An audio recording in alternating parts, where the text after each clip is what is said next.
ಹಾಗೆ ನನ್ನ ಗುರುಗಳಾದ ಸಚ್ಚಿದಾನಂದ ಪ್ರಭುಜಿ ಮತ್ತು ಇತರ ಎಲ್ಲಾ ಗುರುಗಳಿಗೂ ಕೂಡ ನಾನು ನಿಮ್ಮೆಲ್ಲರ ಪರವಾಗಿ ಪ್ರಣಾಮಗಳನ್ನು ಸಲ್ಲಿಸ್ತೇನೆ. ಹಾಗೆ ಇಸ್ಕಾನ್ ಫೌಂಡರ್ ಎಸಿ ಭಕ್ತಿ ವೇದಾಂತ ಶ್ರೀಲ ಪ್ರಭುಪಾದ್ ಇವರಿಗೂ ಕೂಡ ನಿಮ್ಮೆಲ್ಲರ ಪರವಾಗಿ ಪ್ರಣಾಮಗಳನ್ನು ಸಲ್ಲಿಸುತ್ತೆ. ಇಂದಿನ ಈ ಲೀಲಾಮೃತ ಓದುವ ತರಗತಿಗೆ ಎಲ್ಲರನ್ನು ಸ್ವಾಗತವನ್ನು ಕೋರುತ್ತಾ ನಾವು ಭಾಷಣ ಸ್ಟಾರ್ಟ್ ಮಾಡೋಣ. ಹರೇ ಕೃಷ್ಣ.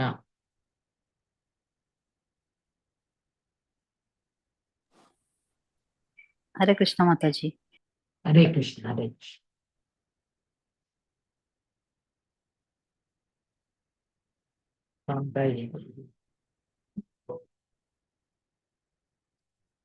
ಸ್ಯಾಂಡಿ ಯೋಗದ ಬಗ್ಗೆ ಅಲ್ಲಿಂದ ನಂತರ ಓದ್ಬೇಕು ನಾವು.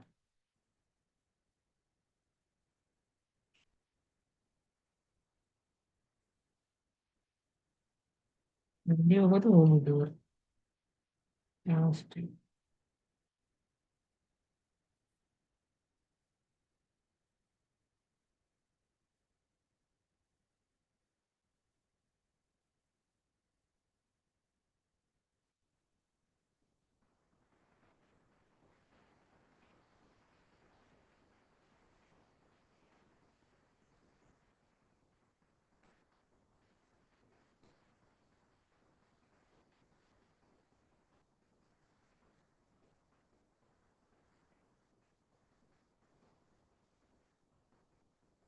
ಜುಲೈ 27 ಸ್ಯಾಂಡಿ ಯೋಗದಲ್ಲಿ ಬಲ್ಬೋವಾ ಪಾರ್ಕ್ ನಲ್ಲಿ ಏರ್ಪಾಡಾಗಿದ್ದ ಉತ್ಸವವೊಂದರಲ್ಲಿ ಪಾಲ್ಗೊಳ್ಳಲಿಕ್ಕೆ ಶ್ರೀಲ ಪ್ರಭುಪಾದರು ಸ್ಯಾಂಡಿ ಯೋಗ ಮುಕ್ತ ಮಾರ್ಗದಲ್ಲಿ ಅರುಣೋದಯದ ಪೂರ್ವದಲ್ಲಿ ನಸುಕಿನಲ್ಲಿ ಪ್ರಯಾಣ ಮಾಡ್ತಿದ್ರು.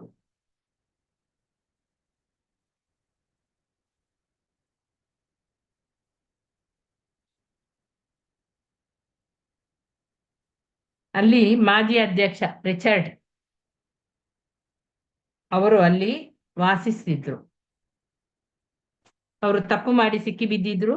ಹಾಗೆ ಅವರ ಅಧಿಕಾರಕ್ಕೆಲ್ಲ ರಾಜೀನಾಮೆ ಕೊಟ್ಟರು. ನಂತರ ಅಲ್ಲಿ ಇದ್ರು.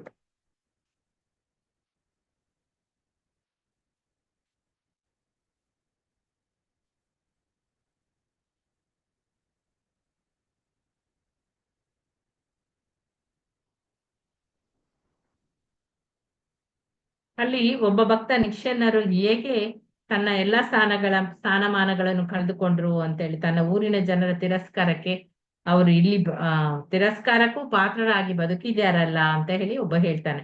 ಹಾಗಿರುವಾಗ ನೀನು ಹೋಗಿ ಅವರಿಗೆ ಬೋಧಿಸ್ಬೇಕು ಅಂತ ಹೇಳಿ ಶ್ರೀಲ ಪ್ರಭುಪಾದ ಅವನಿಗೆ ಹೇಳ್ತಾರೆ. ಆ ವ್ಯಕ್ತಿ ಎಲ್ಲವನ್ನು ಕಳೆದು ತ್ರಸ್ತನಾಗಿರುವಾಗ ಪರಮ ಸತ್ಯದ ಬಗ್ಗೆ ತಿಳಿಯಲು ಉತ್ಸಾಹ ತೋರ್ಬಹುದು. ಅದಕ್ಕಾಗಿ ಮಹಾತ್ಮ ಗಾಂಧೀಜಿಗೆ ಪ್ರಭುಪಾದರು ಅಂತಹದೇ ಒಂದು ಪ್ರಯತ್ನವನ್ನು ಮಾಡಿದ್ರಂತೆ. ಇಲ್ಲಿ ಬಲ್ಬೋವಾ ಪಾರ್ಕ್ನಲ್ಲಿ ಶಿಷ್ಯರಿಗಾಗಿ ಸಣ್ಣ ಕೋಣೆಗಳನ್ನೆಲ್ಲ ಬಣ್ಣ ಬಣ್ಣದ ಗುಡಾರಗಳನ್ನು ಅದನ್ನೆಲ್ಲ ನಿರ್ಮಿಸಲಾಗಿತ್ತು. ಹಸಿರು ಬಯಲಿನಲ್ಲಿ ವೇದಿಕೆ ನಿರ್ಮಿಸಲಾಗಿತ್ತು. ಅದೆಲ್ಲವನ್ನು ನೋಡಿ ಪ್ರಭುಪಾದರಿಗೆ ತುಂಬಾ ಖುಷಿ ಆಗ್ತದೆ. ಅವರು ಆ ಸಮೂಹವನ್ನು ಕುರಿತು ಆಗಷ್ಟೇ ಮಾತನಾಡ್ಲಿಕ್ಕೆ ಪ್ರಾರಂಭ ಮಾಡ್ತಾರೆ. ಸಭಿಕರ ಮಧ್ಯದಲ್ಲಿ ಒಬ್ಬ ಮನುಷ್ಯ ಏನೋ ಒಂದು ಕಿರಿಕಿರಿ ಮಾಡ್ತಾನೆ. ಆಗ ಅವನು ಏನು ಹೇಳಿದ ಅಂತೇಳಿ ಪ್ರಭುಪಾದರು ಕೇಳ್ತಾರೆ. ಆಗ ಇನ್ನೊಬ್ಬ ಹೇಳ್ತಾನೆ, ಆ ಮನುಷ್ಯ ಏನು ಹೇಳಿದ ಅಂತ ಹೇಳಿದ್ರೆ,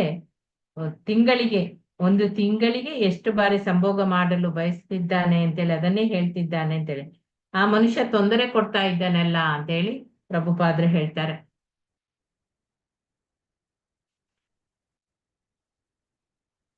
ಆಗ ಮತ್ತೆ ಅವರು ಬಿಗು ವಾತಾವರಣ ಉಂಟಾಗ್ತದೆ. ಪ್ರಭುಪಾದರು ಉಪನ್ಯಾಸ ಸ್ಟಾರ್ಟ್ ಮಾಡ್ತಾರೆ. ಆ ಮನುಷ್ಯ ಮಾತ್ರ ಅದನ್ನೇ ಕೇಳ್ತಾನೆ, ಸಂಭೋಗದ ಬಗ್ಗೆನೇ ಕೇಳ್ತಾ ಇದ್ದಾನೆ. ಇಡೀ ಲೌಕಿಕ ಜಗತ್ತೇ ಕಾಮದಲ್ಲಿ ತೊಡಗಿಕೊಂಡಿದೆ ಅಂತೇಳಿ ಅವನು ಗಟ್ಟಿ ಧ್ವನಿಯಲ್ಲಿ ಪ್ರತಿಭಟನೆ ಮಾಡ್ತಾ ಆ ಉಪನ್ಯಾಸಕ್ಕೆ ಪ್ರೇರಣೆಯ ಬಿಂದುವಾಗಿ ಮಾಡಿಕೊಂಡು ಶ್ರೀಲ ಪ್ರಭುಪಾದರು ಮತ್ತೆ ಅಲ್ಲಿಗೆ ಏನ್ ಮಾಡ್ತಾರೆ, ಅದನ್ನೇ ಮಾಡಿಕೊಂಡು ಅವನು ಗಟ್ಟಿಯಾಗಿ ಅದನ್ನೇ ಮಾತನಾಡ್ತಿದ್ದ. ಆಗ ಶ್ರೀಲ ಪ್ರಭುಪಾದರು ಪ್ರಹ್ಲಾದ ಮಹಾರಾಜನ ಆ ಮಾತನ್ನು ಅಲ್ಲಿ ಉದ್ಧರಿಸ್ತಾರೆ. ಸಂಭೋಗದ ಆನಂದದಿಂದಲೇ ಎಲ್ಲಾ ಲೌಕಿಕ ತೊಡಕುಗಳು ಬರ್ತದೆ, ಆರಂಭವಾಗುವುದು. ಆ ದೈವಿಕ ಆನಂದಕ್ಕೆ ಹೋಲಿಸಿದ್ರೆ ಸಂಭೋಗದ ಆನಂದವು ಅದು ತುಚ್ಛವಾದದ್ದು, ನಿಜವಾದ ಆನಂದ ಇಂದ್ರಿಯ ಅತೀತವಾದದ್ದು ಅಂತ ಹೇಳಿ ಅಲ್ಲಿ ಹೇಳ್ತಾರೆ. ಮನುಷ್ಯ ತಿಂಗಳಿಗೊಮ್ಮೆ ಸಂಭೋಗಿಸಲು ಪ್ರಯತ್ನಿಸ್ತಾನೆ ಅಂತ ಆಗ್ಬೋದು. ಪತ್ನಿಯು ಬಹಿಷ್ಠೆಯಾದ ಮೇಲೆ 5 ದಿನಗಳ ನಂತರ ಯೋಗ್ಯ ಸಂತಾನ ಪಡೆಯಲು ಪತಿ ಪತ್ನಿ ಸಂಭೋಗ ಮಾಡಬಹುದು ಅಂತ ಹೇಳಿ ಪ್ರಭುಪಾದರು ಹೇಳ್ತಾರೆ. ವೈದಿಕ ಪಾರಿಭಾಷಿಕದಲ್ಲಿ ಗರ್ಭಧಾನ ಸಂಸ್ಕಾರ ಎಂಬ ಮಾತನ್ನು ಉಪಯೋಗಿಸಿದರು. ವಿವಾಹದ ಚೌಕಟ್ಟಿನಲ್ಲಿ ಶುದ್ಧವಾದ ಕಾಮವನ್ನು ಹೊಂದುವುದೇ ಗರ್ಭಧಾನ ಸಂಸ್ಕಾರ ಅಂತ ಹೇಳಿ ಪ್ರಭುಪಾದರಲ್ಲಿ ಒತ್ತಿ ಹೇಳ್ತಾರೆ.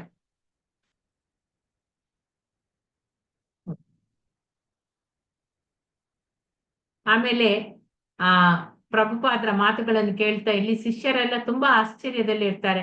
ದಕ್ಷಿಣ ಕಾಲಿಫೋರ್ನಿಯಾ ಅಲ್ಲಿ ಕಾಮಮುಕ್ತ ಸಮಾಜಕ್ಕೆ ನ್ಯಾಯಬದ್ಧವಾದ ಜವಾಬ್ದಾರಿಯುತವಾದ ಕಾಮವನ್ನು ಬೋಧಿಸುತ್ತಿದ್ರು. ಆಗ ಸಾಮಾನ್ಯವಾಗಿ ಇಂಥ ವಿಷಯಗಳನ್ನು ಅವರು ಸಂಸಾರಿಗಳಿಗೆ ಪತ್ರಗಳ ಮೂಲಕ ಅಲ್ಲಿ ಸೂಚಿಸ್ತಿದ್ರು. ಆದ್ರೆ ಅಮೆರಿಕದ ಜನ ಕಾಮದ ಬಗ್ಗೆ ಮುಕ್ತವಾಗಿ ಮಾತನಾಡ್ಲಿಕ್ಕೆ ಬಯಸ್ತಾರೆ. ಹಾಗೆ ಪ್ರಭುಪಾದರು ಕೂಡ ಮುಕ್ತವಾಗಿ ಅದನ್ನೆಲ್ಲ ಮಂಡಿಸಿದ್ರು. ಜವಾಬ್ದಾರಿಯುತ ಶೀಲವಾದ ಲೈಂಗಿಕ ಸಂಬಂಧದ ಬಗ್ಗೆ ಅವರು ಒತ್ತು ಕೊಟ್ಟು ಹೇಳ್ತಾರೆ. ಬೇಜವಾಬ್ದಾರಿಯಿಂದ ಕಾಮದ ಫಲ ಅಪಾಯಕಾರಿ, ಅದನ್ನು ಕೂಡ ಅವರು ಸ್ಪಷ್ಟ ಅವರ ಅಭಿಪ್ರಾಯ ಆಗಿತ್ತು. ಕಾಮ ಜೀವನವನ್ನು ಬಿಟ್ಟು ಬಿಡ್ಬೇಕು ಅಂತ ಹೇಳಿ ಏನಿಲ್ಲ ಅಂತ ಹೇಳಿ ಪ್ರಭುಪಾದರು ಹೇಳ್ತಾರೆ. ಲೈಂಗಿಕ ಸಂಬಂಧ ಮಾಡುವಾಗ ಮಾತ್ರ ಜವಾಬ್ದಾರಿಯುತವಾಗಿ ನಡೆದುಕೊಳ್ಬೇಕು, ಇಲ್ಲವಾದ್ರೆ ಅದು ಪಾಪ ಕ್ರಿಯೆಯಲ್ಲಿ ತೊಡಗಿದ ಹಾಗೆ. ತಿಂಗಳಿಗೊಮ್ಮೆ ಕಾಮ ಸುಖವನ್ನು ಅನುಭವಿಸಿದ್ರು ಪರವಾಗಿಲ್ಲ, ಅದನ್ನೇ ನಾನೇ ಹೇಳ್ತೇನೆ. ಕಾರಣ ಸ್ತ್ರೀ ತಿಂಗಳಿಗೊಮ್ಮೆ ಬಹಿಷ್ಠೆ ಆಗ್ತಾಳೆ. ಆದುದರಿಂದ ಸಂತಾನಕ್ಕಾಗಿ ಸಂಭೋಗ ಇಂದ್ರಿಯ ತೃಪ್ತಿಗಾಗಿ ಸಂಭೋಗ ಅಲ್ಲ ಅಂತೇಳಿ.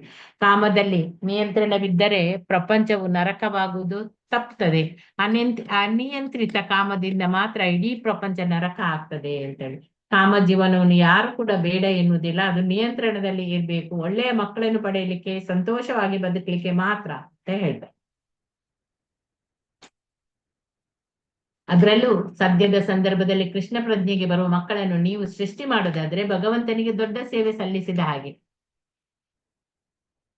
ಏಕೆಂದ್ರೆ ಅಲ್ಲಿ ಈಗ ನಮಗೆ ಬೇಕಾಗಿರೋದು ಕೃಷ್ಣ ಪ್ರಜ್ಞೆಯ ಜನ ಮಾತ್ರ. ಅಲ್ಲವಾದ್ರೆ ಈ ಜಗತ್ತು ನರಕವಾಗಿ ಹೋಗ್ತದೆ. ದೊಡ್ಡ ದೊಡ್ಡ ಚಕ್ರವರ್ತಿಗಳೆಲ್ಲ ಬರ್ತಾರೆ ಹೋಗ್ತಾರೆ, ರೋಮನರು, ಗ್ರೀಕರು ಅಂತ ಎಲ್ಲರೂ, ಬ್ರಿಟಿಷ್, ನೆಪೋಲಿಯನು,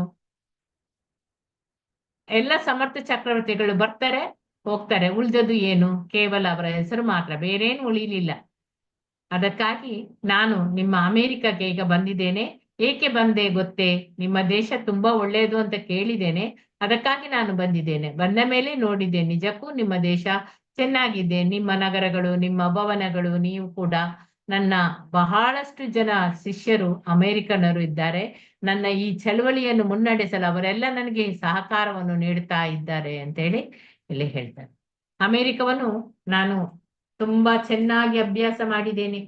ನಿಮ್ಗೆಲ್ಲ ಒಳ್ಳೆಯ ಹೃದಯ ಇದೆ. ಇಲ್ಲಿ ಅಗತ್ಯವಿರುವುದು ಒಂದೇ ಒಂದು, ಅದು ಏನೆಂದ್ರೆ ಕೃಷ್ಣ ಪ್ರಜ್ಞೆ. ಈ ಕೃಷ್ಣ ಪ್ರಜ್ಞೆ ಇಲ್ಲದೆ ಇರುವುದರಿಂದ ಇಷ್ಟೆಲ್ಲ ವೈಭೋಗ ಇದ್ರೂ ಕೂಡ ನೀವು ಗೊಂದಲದಲ್ಲಿ ಇದ್ದೀರಾ, ಗೊಂದಲಕ್ಕೆ ಒಳಗಾಗಿದ್ದೀರಾ, ನಿರಾಶರಾಗಿದ್ದೀರಾ. ನಿಮ್ಮ ದೇಶದಲ್ಲಿ ಪ್ರತಿ 3 ಜನಕ್ಕೆ ಒಬ್ಬನು ಮನೋರೋಗಿಯಾಗಿರ್ತಾನೆ. ಅದನ್ನು ನಾನು ಕೇಳಿದ್ದೇನೆ. ಯಾಕೆ ನೀವು ಅಸುಖಿಗಳು ಆಗಿದ್ದೀರಿ? ಯಾಕೆ ಅಸುಖಿಗಳು ಆಗಿರಬೇಕು? ನೀವು ನಿಮ್ಮ ಬಳಿ ಎಲ್ಲವೂ ಇದೆ, ಬೇಕಾದಷ್ಟು ಆಹಾರ, ಭೂಮಿ, ಹಣ, ಬುದ್ಧಿಶಕ್ತಿ ಇದೆ. ಯಾಕೆ ನೀವು ಅಸುಖಿಗಳಾಗ್ಬೇಕು? ಯಾಕೆ ಎನ್ನುವುದನ್ನು ಇಲ್ಲಿ ನೀವು ಕಂಡುಕೊಳ್ಬೇಕು. ಕೃಷ್ಣ ಪ್ರಜ್ಞೆ ಇಲ್ಲದಿರುವುದಕ್ಕೆ ಇದು ಮುಖ್ಯ ಕಾರಣ ಅಂತ ಹೇಳಿ ಹೇಳ್ತಾರೆ. ಭವನದವರೆಗೆ ಕೂತಿದ್ದ ಸಭಿಕರು ಕೂಡ ಮಂತ್ರ ಮುಗ್ಧರಾಗಿ ಕೂತ್ಕೊಂಡಿದ್ದಾರೆ. ಪ್ರಭುಪಾದರು ಸುಮಾರು ಒಂದು 40 ನಿಮಿಷ ಮಾತನಾಡಿದ್ರು. ಆ ಚಳುವಳಿಯಲ್ಲಿ ಅವರು ಗಂಭೀರವಾಗಿ ತೊಡಗಿಕೊಳ್ಬೇಕು ಅಂತ, ತನ್ಮೂಲಕ ಆನಂದವನ್ನು ಹೊಂದಬೇಕು ಅಂತ ಹೇಳಿ ನೋಡಿದ್ರು. ಅವರ ಮಾತು ಮುಗಿದಾಗ ನೆರೆದ ಜನ ಎಲ್ಲ ಸಂತೋಷ ಉದ್ಗಾರದಿಂದ ತಮ್ಮ ಮೆಚ್ಚುಗೆಯನ್ನೆಲ್ಲ ಹೇಳ್ತಾರೆ ಅವರಿಗೆ. ಶಿಷ್ಯರು ಮಧ್ಯಾಹ್ನದಿಂದ ನೆರೆದ ಜನರಿಗೆ ಭಜನೆ, ನರ್ತನ ಮತ್ತೆ ಪ್ರಸಾದ ಇವುಗಳನ್ನೆಲ್ಲ ಕೊಟ್ಟು ಆತಿಥ್ಯವನ್ನು ನೀಡುತ್ತಾ ಇದ್ರು. ಅದ್ರಲ್ಲಿ ಒಬ್ಬ ಭಾರತೀಯ ಸಂದರ್ಶಕ ಇರ್ತಾನೆ. ಅವನು ಕೇಳ್ತಾನೆ, ಇಂಡಿಯಾ ಏಕೆ ಅಣ್ವಸ್ತ್ರಗಳನ್ನು ಮತ್ತೆ ಶಸ್ತ್ರ ಸನ್ನದ್ಧ ಪಡೆಗಳನ್ನು ಹೊಂದಬೇಕು ಎಂಬುದನ್ನು ಪ್ರಭುಪಾದರಿಗೆ ವಿವರಿಸ್ತಿದ್ದಾರೆ. ಅದು ಪ್ರಭುಪಾದರಿಗೆ ಒಪ್ಪಿಗೆ ಆಗ್ಲಿಲ್ಲ. ಅವರು, ನಮ್ಮಲ್ಲಿ ಈಗ ನೀವು ನಿಜವಾದ ಕ್ಷತ್ರಿಯರು ಇಲ್ಲ ಎನ್ನುವುದೇ ಪ್ರಭುಪಾದರ ವಾದ. ಅಲ್ಲಿ ಸಾಹಸಿಗಳಾದ ಪುರುಷರು ಈಗ ನಮ್ಮಲ್ಲಿ ಇಲ್ಲ, ಅದಕ್ಕಾಗಿ ಓರ್ವ ಸ್ತ್ರೀ ಈಗ ದೇಶದ ನಾಯಕಿಯಾಗಿರುವುದು ಅಂತ ಹೇಳಿ ಪ್ರಭುಪಾದರು ಹೇಳ್ತಾರೆ. ಅಮೆರಿಕದ ಸಂಸ್ಥಾನದ ವ್ಯಾಪಾರಿ ಹಡಗು ಮಾಯಾಕ್ವೇಜ್, ಅದು ಕಾಂಬೋಡಿಯಾದ 12 ಮೈಲಿಗಳ ಪಸಾಲೆಯಲ್ಲಿ ಸಂಚರಿಸುತ್ತಿದ್ದಾಗ ಮುನ್ನೆಚ್ಚರಿಕೆ ನೀಡದೆ ಅದನ್ನು ವಶಪಡಿಸಲಾಯಿತು. ಆಗ ಆ ಬಗ್ಗೆ ವೃತ್ತಪತ್ರಿಕೆಯಲ್ಲೆಲ್ಲ ಹೆಚ್ಚು ಹೆಚ್ಚು ವರದಿಗಳೆಲ್ಲ ಬರ್ತಿದ್ವು. ಅಧ್ಯಕ್ಷ ಫೋರ್ಡ್ ಅವರು ಕಠಿಣವಾದ ಒಂದು ನಿಲುವನ್ನು ತೆಗೆದುಕೊಂಡ್ರು. ಆ ಯುದ್ಧ ನೌಕೆಗಳನ್ನು ಕಾಂಬೋಡಿಯಾದ ಕಡೆಗೆ ಕಳಿಸಿದ್ರು. ನೌಕೆಯನ್ನು ವಶಪಡಿಸಿಕೊಳ್ಳುವಾಗ ಅದರಲ್ಲಿ 15 ಜನ ಮೃತರಾಗಿಯೇ ಇದ್ರು. 50 ಮಂದಿ ಯೋಧರು ಅಲ್ಲಿ ಗಾಯಾಳುಗಳಾಗಿ ಇದ್ರು. ಅಮೆರಿಕ ಸಂಯುಕ್ತ ಸಂಸ್ಥಾನ ಅದು ಕಾಂಬೋಡಿಯಾದ ಮೇಲೆ ಬಾಂಬ್ ದಾಳಿಯನ್ನು ನಡೆಸಿತ್ತು. ಅಮೆರಿಕದ ಈ ದೃಢವಾದ ನಿಲುವು ಸರಿಯಾದದು ಅಂತೇಳಿ ಪ್ರಭುಪಾದರು ಹೇಳ್ತಾರೆ. ಹೊರಗಿರುವ ತನ್ನ ಪ್ರಜ್ಞೆಗಳನ್ನು ರಕ್ಷಿಸಬೇಕಾದದ್ದು ಒಂದು ದೇಶದ ಕರ್ತವ್ಯ. ಅದು ಅಮೆರಿಕ ಬಲಶಾಲಿ ಆಗಿರ್ಬೇಕು ಆದ್ರೆ ಅದಕ್ಕೂ ಮುಖ್ಯವಾಗಿ ಅಮೆರಿಕನರು ಕೃಷ್ಣ ಪ್ರಜ್ಞೆಯನ್ನು ಹೊಂದಬೇಕು. ನಿಜವಾಗ್ಲೂ ಕೃಷ್ಣ ಪ್ರಜ್ಞಾ ರಾಷ್ಟ್ರವಾದಾಗ ಅದು ದೃಢವಾಗಿ ಹೇಳ್ಬಹುದು, ನಮ್ಮ ಒಬ್ಬ ಮನುಷ್ಯನ ಒಂದು ಕೂದಲು ಕೊಂಕಿದ್ರೆ ನಾವು ಯುದ್ಧವನ್ನೇ ಮಾಡ್ತೇವೆ ಅಂತೇಳಿ.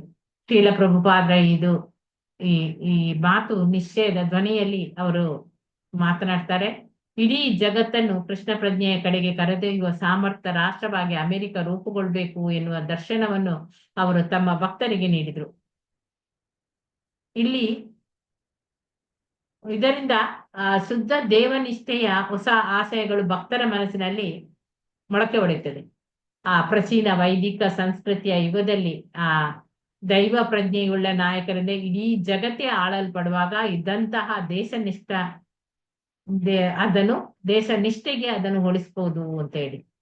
ಮರುದಿನ ಬೆಳಿಗ್ಗೆ ವಿಮಾನ ನಿಲ್ದಾಣಕ್ಕೆ ಹೋಗುವ ಮೊದಲು ಪಾರ್ಕ್ನಲ್ಲಿ ಸುತ್ತಾಡುತ್ತಿದ್ದಾಗ ಶ್ರೀಲ ಪ್ರಭುಪಾದರು ಹೋಗ್ತಾರೆ. ಹಕ್ಕಿಗಳು ಮಧುರವಾದ ಧ್ವನಿಯಲ್ಲಿ ಹಾಡುತ್ತಿದ್ದವು. ಪ್ರಭುಪಾದರು ನೋಡಿ ಅವು ಹಣ್ಣು ತಿಂತವೆ ಅಂತ ಹೇಳಿ, ಬೆಳಗಾದ್ರೆ ಮಧುರವಾಗಿ ಹಾರಾಡ್ತದೆ ಅಂತ ಹೇಳಿದ್ರು. ರಾಮೇಶ್ವರ ಅವರು ನಾವು ಜನಗಳಿಗೆ ಮುಂದಿನ ಜನ್ಮದಲ್ಲಿ ನೀವು ಪ್ರಾಣಿಯಾಗಿಯೋ ಪಕ್ಷಿಯಾಗಿಯೋ ಹುಟ್ಟುತ್ತೀರಿ ಅಂತ ಹೇಳಿದ್ರೆ ಒಳ್ಳೆಯದು ಬಿಡಿ, ಮನುಷ್ಯರಿಗಿಂತ ಆ ಪ್ರಾಣಿಗಳು ಹೆಚ್ಚೋ ಸುಖಿಗಳು ಅಂತ ಹೇಳ್ತಾರೆ. ಅದಕ್ಕೆ ಪ್ರಭುಪಾದರು, ಮೂರ್ಖರು ನೀವು, ಪ್ರಾಣಿ ಪಕ್ಷಿಗಳಿಗಿಂತ ನೀವು ಹೆಚ್ಚು ಸಂತೋಷವಾಗಿ ಇರಬಲ್ಲಿರಿ, ಅದು ನಿಮ್ಗೆ ಗೊತ್ತಿಲ್ಲ. ಭಗವದ್ಧಾಮಕ್ಕೆ ಹಿಂದಿರುಗಿ ಹೆಚ್ಚು ಸುಖ ಪಡಬಲ್ಲಿರಿ, ನಿಮ್ಗದು ಗೊತ್ತಿಲ್ಲ ಅಂತೇಳಿ ಹೇಳ್ತಾರೆ. ಸಾಮಾನ್ಯವಾಗಿ ಭಕ್ತರು ಶ್ರೀಲ ಪ್ರಭುಪಾದರ ಮುಂದೆ ಬೇರೆ ಬೇರೆ ವಿಷಯಗಳನ್ನೆಲ್ಲ ಪ್ರಸ್ತಾಪಿಸ್ತಾರೆ. ಅವುಗಳ ಬಗ್ಗೆ ಅವರ ಅಭಿಪ್ರಾಯವನ್ನು ತಿಳಿಯಲು ಇಷ್ಟಪಡ್ತಿದ್ರು. ಹಾಗಾಗಿ ಸಂಭಾಷಣೆ ಎಲ್ಲಿಂದ ಎಲ್ಲಿಗೂ ಕೂಡ ಹಾರಿ ಹೋಗ್ತಿತ್ತು. ಸಮಕಾಲೀನ ಸಾಮಾಜಿಕ ಅಧಪತನದ ಬಗ್ಗೆ ಒಮ್ಮೆ ತಮ್ಮ ಸಂದೇಹ ನಿವಾರಣೆಗಾಗಿ ತಾವೇ ನಾಸ್ತಿಕರು ಅಂತ ಹೇಳಿ ಅಲ್ಲಿ ಮಾತನಾಡ್ತಾರೆ. ಕೆಲವು ಸಾರಿ ಅಂತೂ ಸಾಮಾನ್ಯ ದೃಶ್ಯವನ್ನು ಧ್ವನಿಯನ್ನು ಪ್ರಭುಪಾದರ ಗಮನಕ್ಕೆ ತರ್ತಿದ್ರು. ಅವರು ವಿಷಯ ಏನೇ ಇರ್ಲಿ ಪ್ರಭುಪಾದರು ತಮ್ಮ ಶಿಷ್ಯರಿಗೆ ಹೇಗೆ ಒಂದು ವಿಷಯವನ್ನು ಆಧ್ಯಾತ್ಮಿಕ ದೃಷ್ಟಿಕೋನದಿಂದ ನೋಡ್ಬೇಕು ಎಂಬುದನ್ನು ಅಲ್ಲಿ ತೋರಿಸಿಕೊಡ್ತಿದ್ರು. ಹಾಗೆ ತೋರಿಸಿಕೊಂಡಾಗ ತಮ್ಮ ಪರಿಶುದ್ಧತೆ ಮಾನವೀಯತೆಯನ್ನು ಅವರು ಅಭಿವ್ಯಕ್ತಿಸ್ತಿದ್ರು. ಒಂದು ಸಾರಿ ಒಬ್ಬ ಭಕ್ತ ಅಲ್ಲಿ ಪೆಸಿಫಿಕ್ ಸಾಗರವನ್ನು ಮೊಟ್ಟ ಮೊದಲು ನೋಡಿದವನು ಬಾಲ್ಬೋವಾ ಅಂತ ಒಬ್ಬ ಮನುಷ್ಯ ಅಂತ ಹೇಳಿದರು.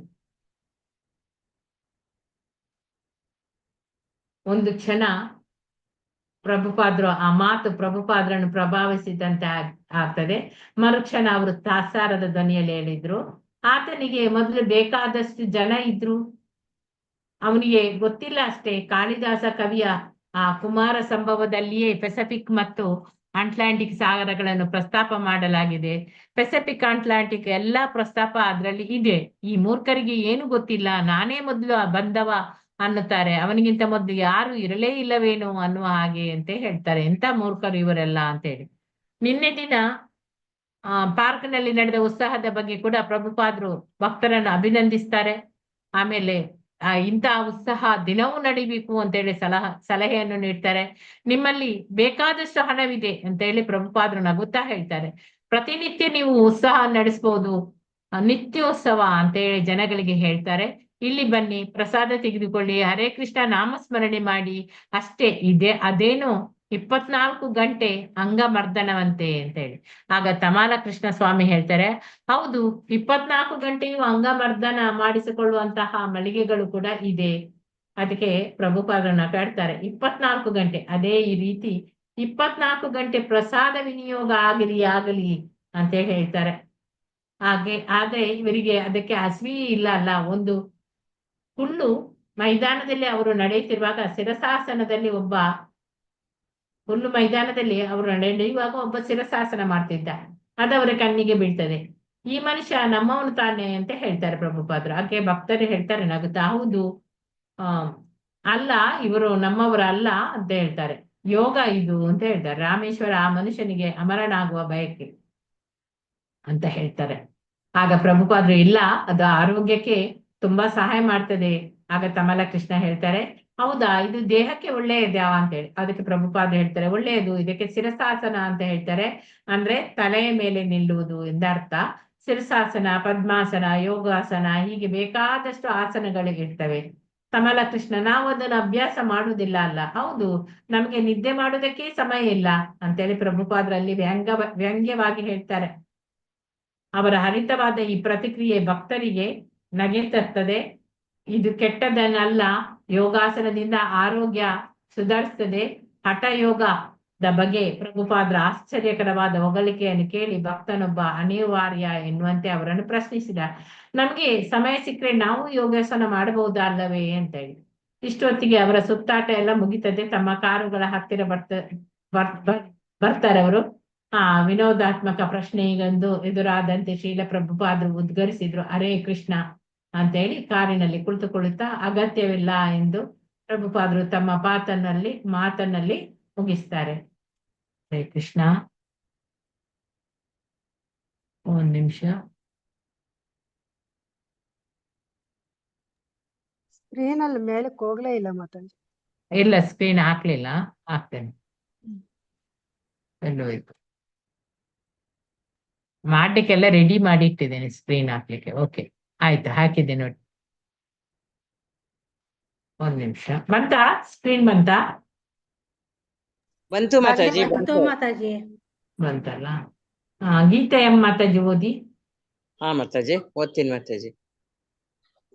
ಡಲ್ಲಾಸ್ ಜುಲೈ, ಒಂದ್ ಸೆಕೆಂಡ್, ಡಲ್ಲಾಸ್ ಜುಲೈ 28. ಜುಲೈ 28, 1975. ಡೆಲ್ಲಾಸಿನ ಫೋರ್ತ್ ವರ್ತ್ ವಿಮಾನ ನಿಲ್ದಾಣದಲ್ಲಿ ವರದಿಗಾರನೊಬ್ಬ ಶೀಲ ಪ್ರಭುಪಾದರನ್ನು ಪ್ರಶ್ನಿಸಿದ, ಸ್ವಾಮಿ, ನೀವು ಇಲ್ಲಿಗೆ ಏಕೆ ಬಂದಿರಿ? ಪ್ರಭುಪಾದ, ಇದು ನನ್ನ ಮನೆ. ಈ ಉತ್ತರ ಭಕ್ತರನ್ನು ರೋಮಾಂಚನಗೊಳಿಸಿತು. ಪ್ರಭುಪಾದರು ಮುಂದುವರಿಸಿದರು, ಇಲ್ಲಿ ನನಗೆ ಬೇಕಾದಷ್ಟು ಜನ ಮಕ್ಕಳಿದ್ದಾರೆ, ಮೊಮ್ಮಕ್ಕಳಿದ್ದಾರೆ. ಅವರನ್ನು ನೋಡಿಕೊಂಡು ಹೋಗಲು ಬಂದಿದ್ದೇನೆ. ಡೆಲ್ಲಾಸ್ ಗುರುಕುಲದ ಬಗ್ಗೆ ಶ್ರೀಮದ್ ಭಾಗವತಕ್ಕೆ ಟೀಕೆ ಬರೆಯುವಾಗ ಶೀಲ ಪ್ರಭುಪಾದರು ಪ್ರಸ್ತಾವ ಮಾಡಿದ್ದಾರೆ. ವೈಷ್ಣವರ ನವ ಜನಾಂಗವೊಂದನ್ನು ತಯಾರಿಸಲು ಕೃಷ್ಣ ಪ್ರಜ್ಞಾ ಚಳವಳಿಯು ಡಲ್ಲಾಸ್ ಮತ್ತು ಟೆಕ್ಸಾಸ್ಗಳಲ್ಲಿ ತಮ್ಮದೇ ಶೈಲಿಯಲ್ಲಿ ಗುರುಕುಲಗಳನ್ನು ತೆರೆಯುತ್ತಿದೆ ಎಂಬುದಾಗಿ ಪ್ರಭುಪಾದರು ಅಲ್ಲಿ ಬರೆದಿದ್ದಾರೆ. ಡೆಲ್ಲಾಸ್ ಗುರುಕುಲದಲ್ಲಿ 100ಕ್ಕೂ ಹೆಚ್ಚು ಜನ ಹುಡುಗ ಹುಡುಗಿಯರು ತಮ್ಮ ಹೆಸರನ್ನು ದಾಖಲು ಮಾಡಿದ್ದಾರೆ. ಶೀಲ ಪ್ರಭುಪಾದರು ಸಂಯುಕ್ತ ಸಂಸ್ಥಾನಗಳಿಗೆ ಬಂದಾಗಲೆಲ್ಲ ಈ ಗುರುಕುಲವನ್ನು ಸಂದರ್ಶಿಸಲು ಬಯಸುತ್ತಿದ್ದರು. ಸಂಯುಕ್ತ ಸಂಸ್ಥಾನಗಳ ಇಸ್ಕಾನ್ನ ಇತರ ಯೋಜನೆಗಳಂತೆ ಇಲ್ಲಿಯೂ ಕೂಡ ಗುರುಕುಲದ ನಿರ್ವಹಣೆಯಲ್ಲಿ ಪ್ರಭುಪಾದರು ಸ್ವಲ್ಪ ಮಟ್ಟಿಗೆ ತೊಡಗಿಕೊಂಡಿದ್ದರು. ಗುರುಕುಲದ ಅಧ್ಯಾಪಕರಿಗೆ ಅವರನ್ನು ಭೇಟಿ ಮಾಡುವ ಅವಕಾಶ ದೊರೆತಾಗಲೆಲ್ಲ ಅನೇಕ ಪ್ರಶ್ನೆಗಳನ್ನು ಪ್ರಭುಪಾದರಿಗೆ ಕೇಳುತ್ತಿದ್ದರು. ಅದಕ್ಕೆ ಕಾರಣವಿತ್ತು. ಪಶ್ಚಿಮದಲ್ಲಿ ಕೃಷ್ಣ ಪ್ರಜ್ಞಾ ಶಿಕ್ಷಣದ ಪರಂಪರೆ ಇರಲಿಲ್ಲ. ಈಗಷ್ಟೇ ಶಿಷ್ಯರು ಪ್ರಭುಪಾದರ ಇಚ್ಛೆಯಂತೆ ಶಾಲೆಯನ್ನು ಅಭಿವೃದ್ಧಿಪಡಿಸಬೇಕಾಗಿತ್ತು. ಹಾಗಾಗಿ ಪಠ್ಯಕ್ರಮ, ಶಿಕ್ಷಣ ವಿಧಾನ, ಆರೋಗ್ಯ ಸಂಸ್ಥಾನ, ಆರೋಗ್ಯ,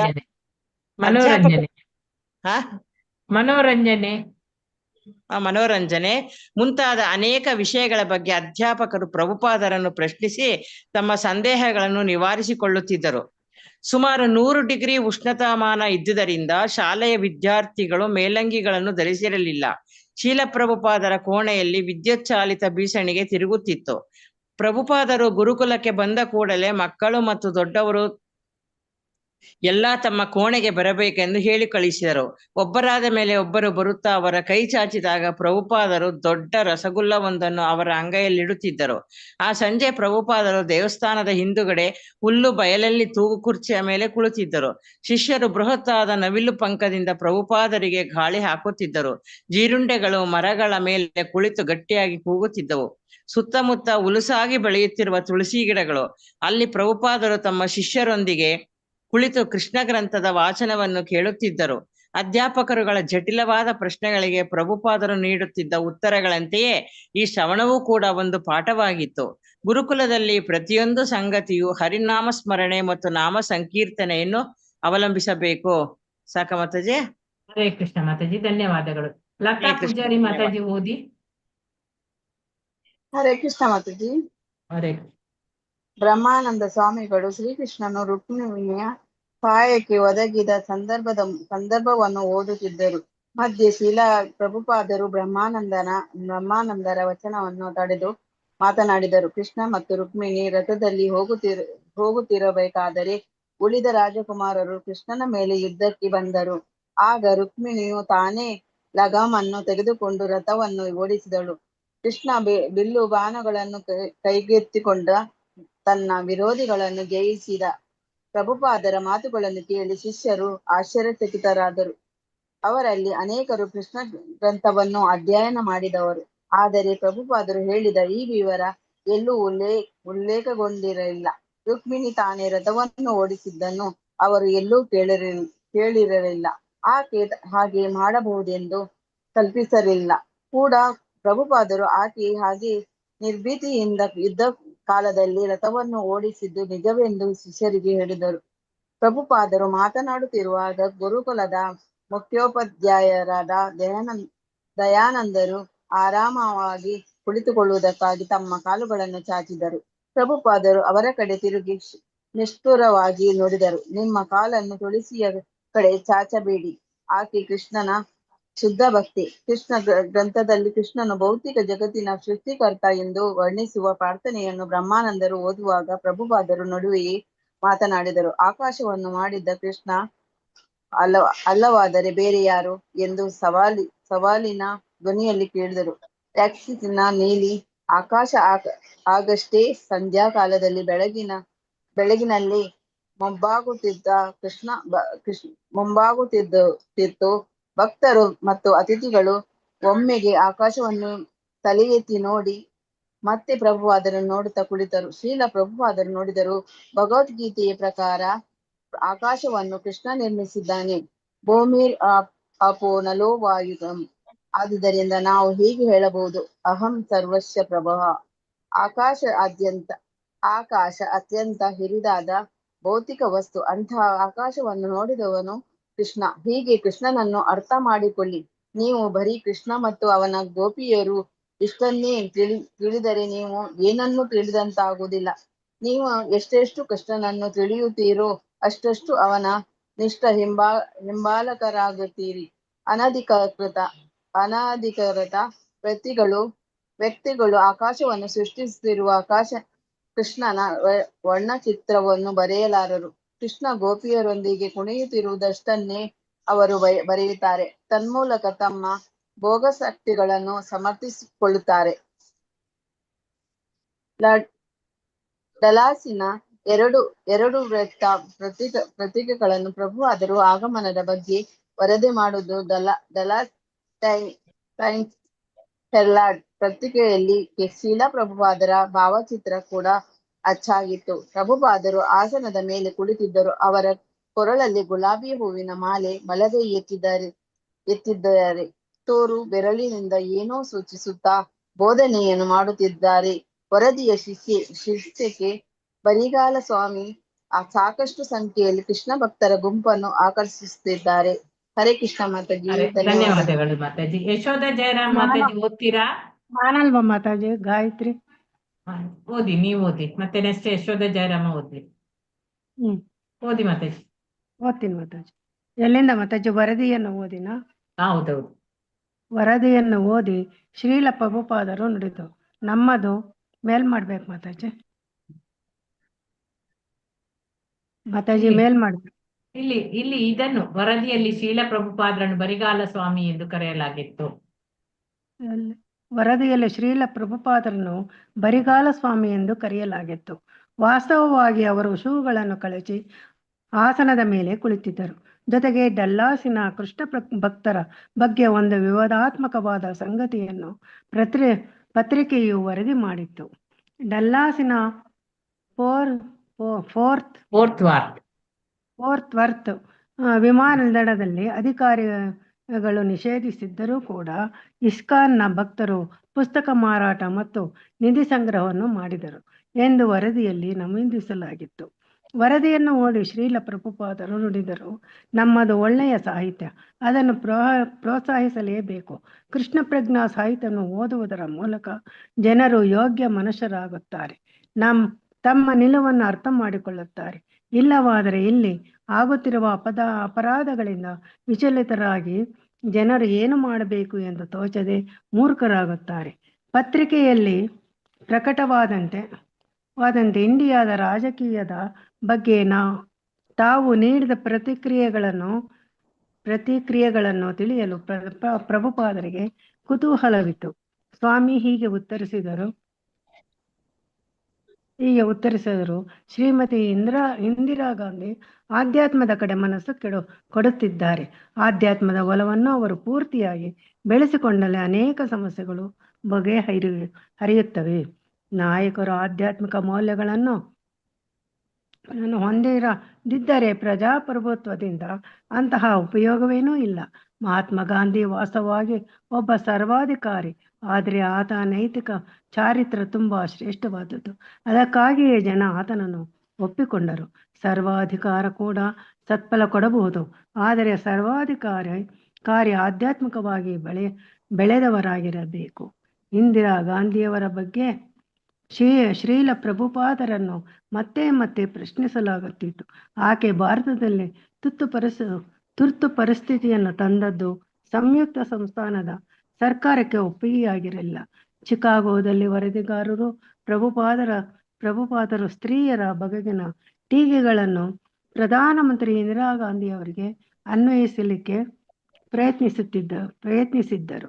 ಆದರೆ ಪ್ರಭುಪಾದರು ಮಾತ್ರ ರಾಜಕೀಯದ ಬಗ್ಗೆ ತಮಗೆ ಅಷ್ಟೇನೂ ಆಸಕ್ತಿ ಇಲ್ಲ ಎಂದು ಸ್ಪಷ್ಟಪಡಿಸಿದ್ದರು. ಕೃಷ್ಣನ ಹೊರತಾದ ರಾಜಕೀಯ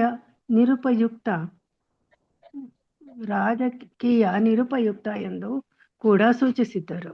ಹರೇ ಕೃಷ್ಣ ಮಾತಾಜಿ, ಧನ್ಯವಾದಗಳು ಮಾತಾಜಿ, ಧನ್ಯವಾದಗಳು. ಯಶೋಧ ಮಾತಾಜಿ ಓದ್ತೀರಾ?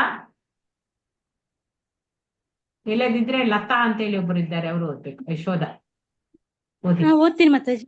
ಓದಿ. ಭಾರತ ಸರ್ಕಾರದಿಂದ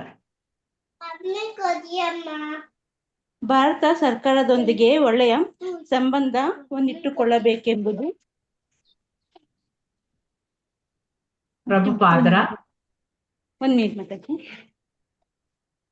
ಪ್ರಭುಪಾದರ ಅಪೇಕ್ಷೆಯಾಗಿತ್ತು. ಆದುದರಿಂದ ಅವರು ಇಂಡಿಯಾದ ರಾಜಕೀಯ ಮುಖಂಡರ ಬಗ್ಗೆ ಸಾರ್ವಜನಿಕವಾಗಿ ಕಟುವಾಗಿ ಮಾತನಾಡಲು ಇಷ್ಟಪಡುತ್ತಿರಲಿಲ್ಲ. ಅವರು ಅನೇಕ ಬಾರಿ ತಾವು ಪ್ರಧಾನಮಂತ್ರಿಗಳನ್ನು ಭೇಟಿ ಮಾಡಿ ಕೃಷ್ಣ ಪ್ರಜ್ಞಾ ಚಳುವಳಿಯು ಇಡೀ ಜಗತ್ತಿನಲ್ಲಿ ಹೇಗೆ ಭಾರತಕ್ಕೆ ಅನುಕೂಲಕರವಾಗಿ ಕೆಲಸ ಮಾಡುತ್ತಿದೆ ಎಂಬುದನ್ನು ಬಯಸಿದ್ದರು. ತಮ್ಮ ಚಳುವಳಿಗೆ ಇಂದಿರಾ ಗಾಂಧಿಯವರ ಸಹಕಾರ ಪಡೆಯಬೇಕು ಎನ್ನುವುದು ಕೂಡ ಅವರ ಉದ್ದೇಶವಾಗಿತ್ತು. ಇಂಡಿಯಾದಲ್ಲಿ ಸಾಮಾನ್ಯವಾಗಿ ಭಕ್ತರಿಗೆ ವೀಸಾ ಸಮಸ್ಯೆ ದೊಡ್ಡ ಸಮಸ್ಯೆಯಾಗುತ್ತಿತ್ತು. ಅವರು ಪ್ರತಿ ಬಾರಿಯೂ ವೀಸಾಗಳ ನವೀಕರಣ ಮಾಡಿಸಬೇಕಾಗುತ್ತಿತ್ತು. ಇದರಿಂದ ಹೆಚ್ಚಿನ ವೆಚ್ಚ ಕೂಡ ಆಗುತ್ತಿತ್ತು. ಈಗ ಕೆಲವು ಭಕ್ತರು, ವಿಶೇಷವಾಗಿ ಮಾಯಾಪುರ ವಿಭಾಗದಲ್ಲಿದ್ದವರು, ದೇಶವನ್ನು ಬಿಟ್ಟು ಹೋಗುವ ಸಂದರ್ಭ ಒದಗಿತ್ತು. ಇಂದಿರಾ ಗಾಂಧಿಯವರ ರಾಜಕೀಯ ನಿಲುವುಗಳನ್ನು ಬಗ್ಗೆ ಅಮೆರಿಕಕ್ಕೆ ಇದ್ದ ವಿರೋಧವೇ ಅದಕ್ಕೆ ಕಾರಣವಾಗಿತ್ತು. ಇತ್ತೀಚೆಗೆ ಡೆಲ್ಲಿಯ ಭಕ್ತರಿಂದ ಪ್ರಭುಪಾದರಿಗೆ ಒಂದು ಸೂಚನೆ ಬಂದಿತ್ತು. ಡೆಲ್ಲಿಯ ಭಕ್ತರು ಇಂದಿರಾ ಗಾಂಧಿಯವರೊಡನೆ ಸಂದರ್ಶನವನ್ನು ಏರ್ಪಡಿಸುವ ಪ್ರಯತ್ನದಲ್ಲಿದ್ದರು. ಆದುದರಿಂದ ಡಲ್ಲಾಸ್ ಟೈಮ್ಸ್ ಹೆರಾಲ್ಡ್ ಪತ್ರಿಕೆಯಲ್ಲಿ ಇಂದಿರಾ ಗಾಂಧಿಯವರ ಬಗ್ಗೆ ಅನುಕೂಲಕರವಾಗಿ ತಮ್ಮ ಅಭಿಪ್ರಾಯ ಪ್ರಕಟವಾದರೆ ವೀಸಾ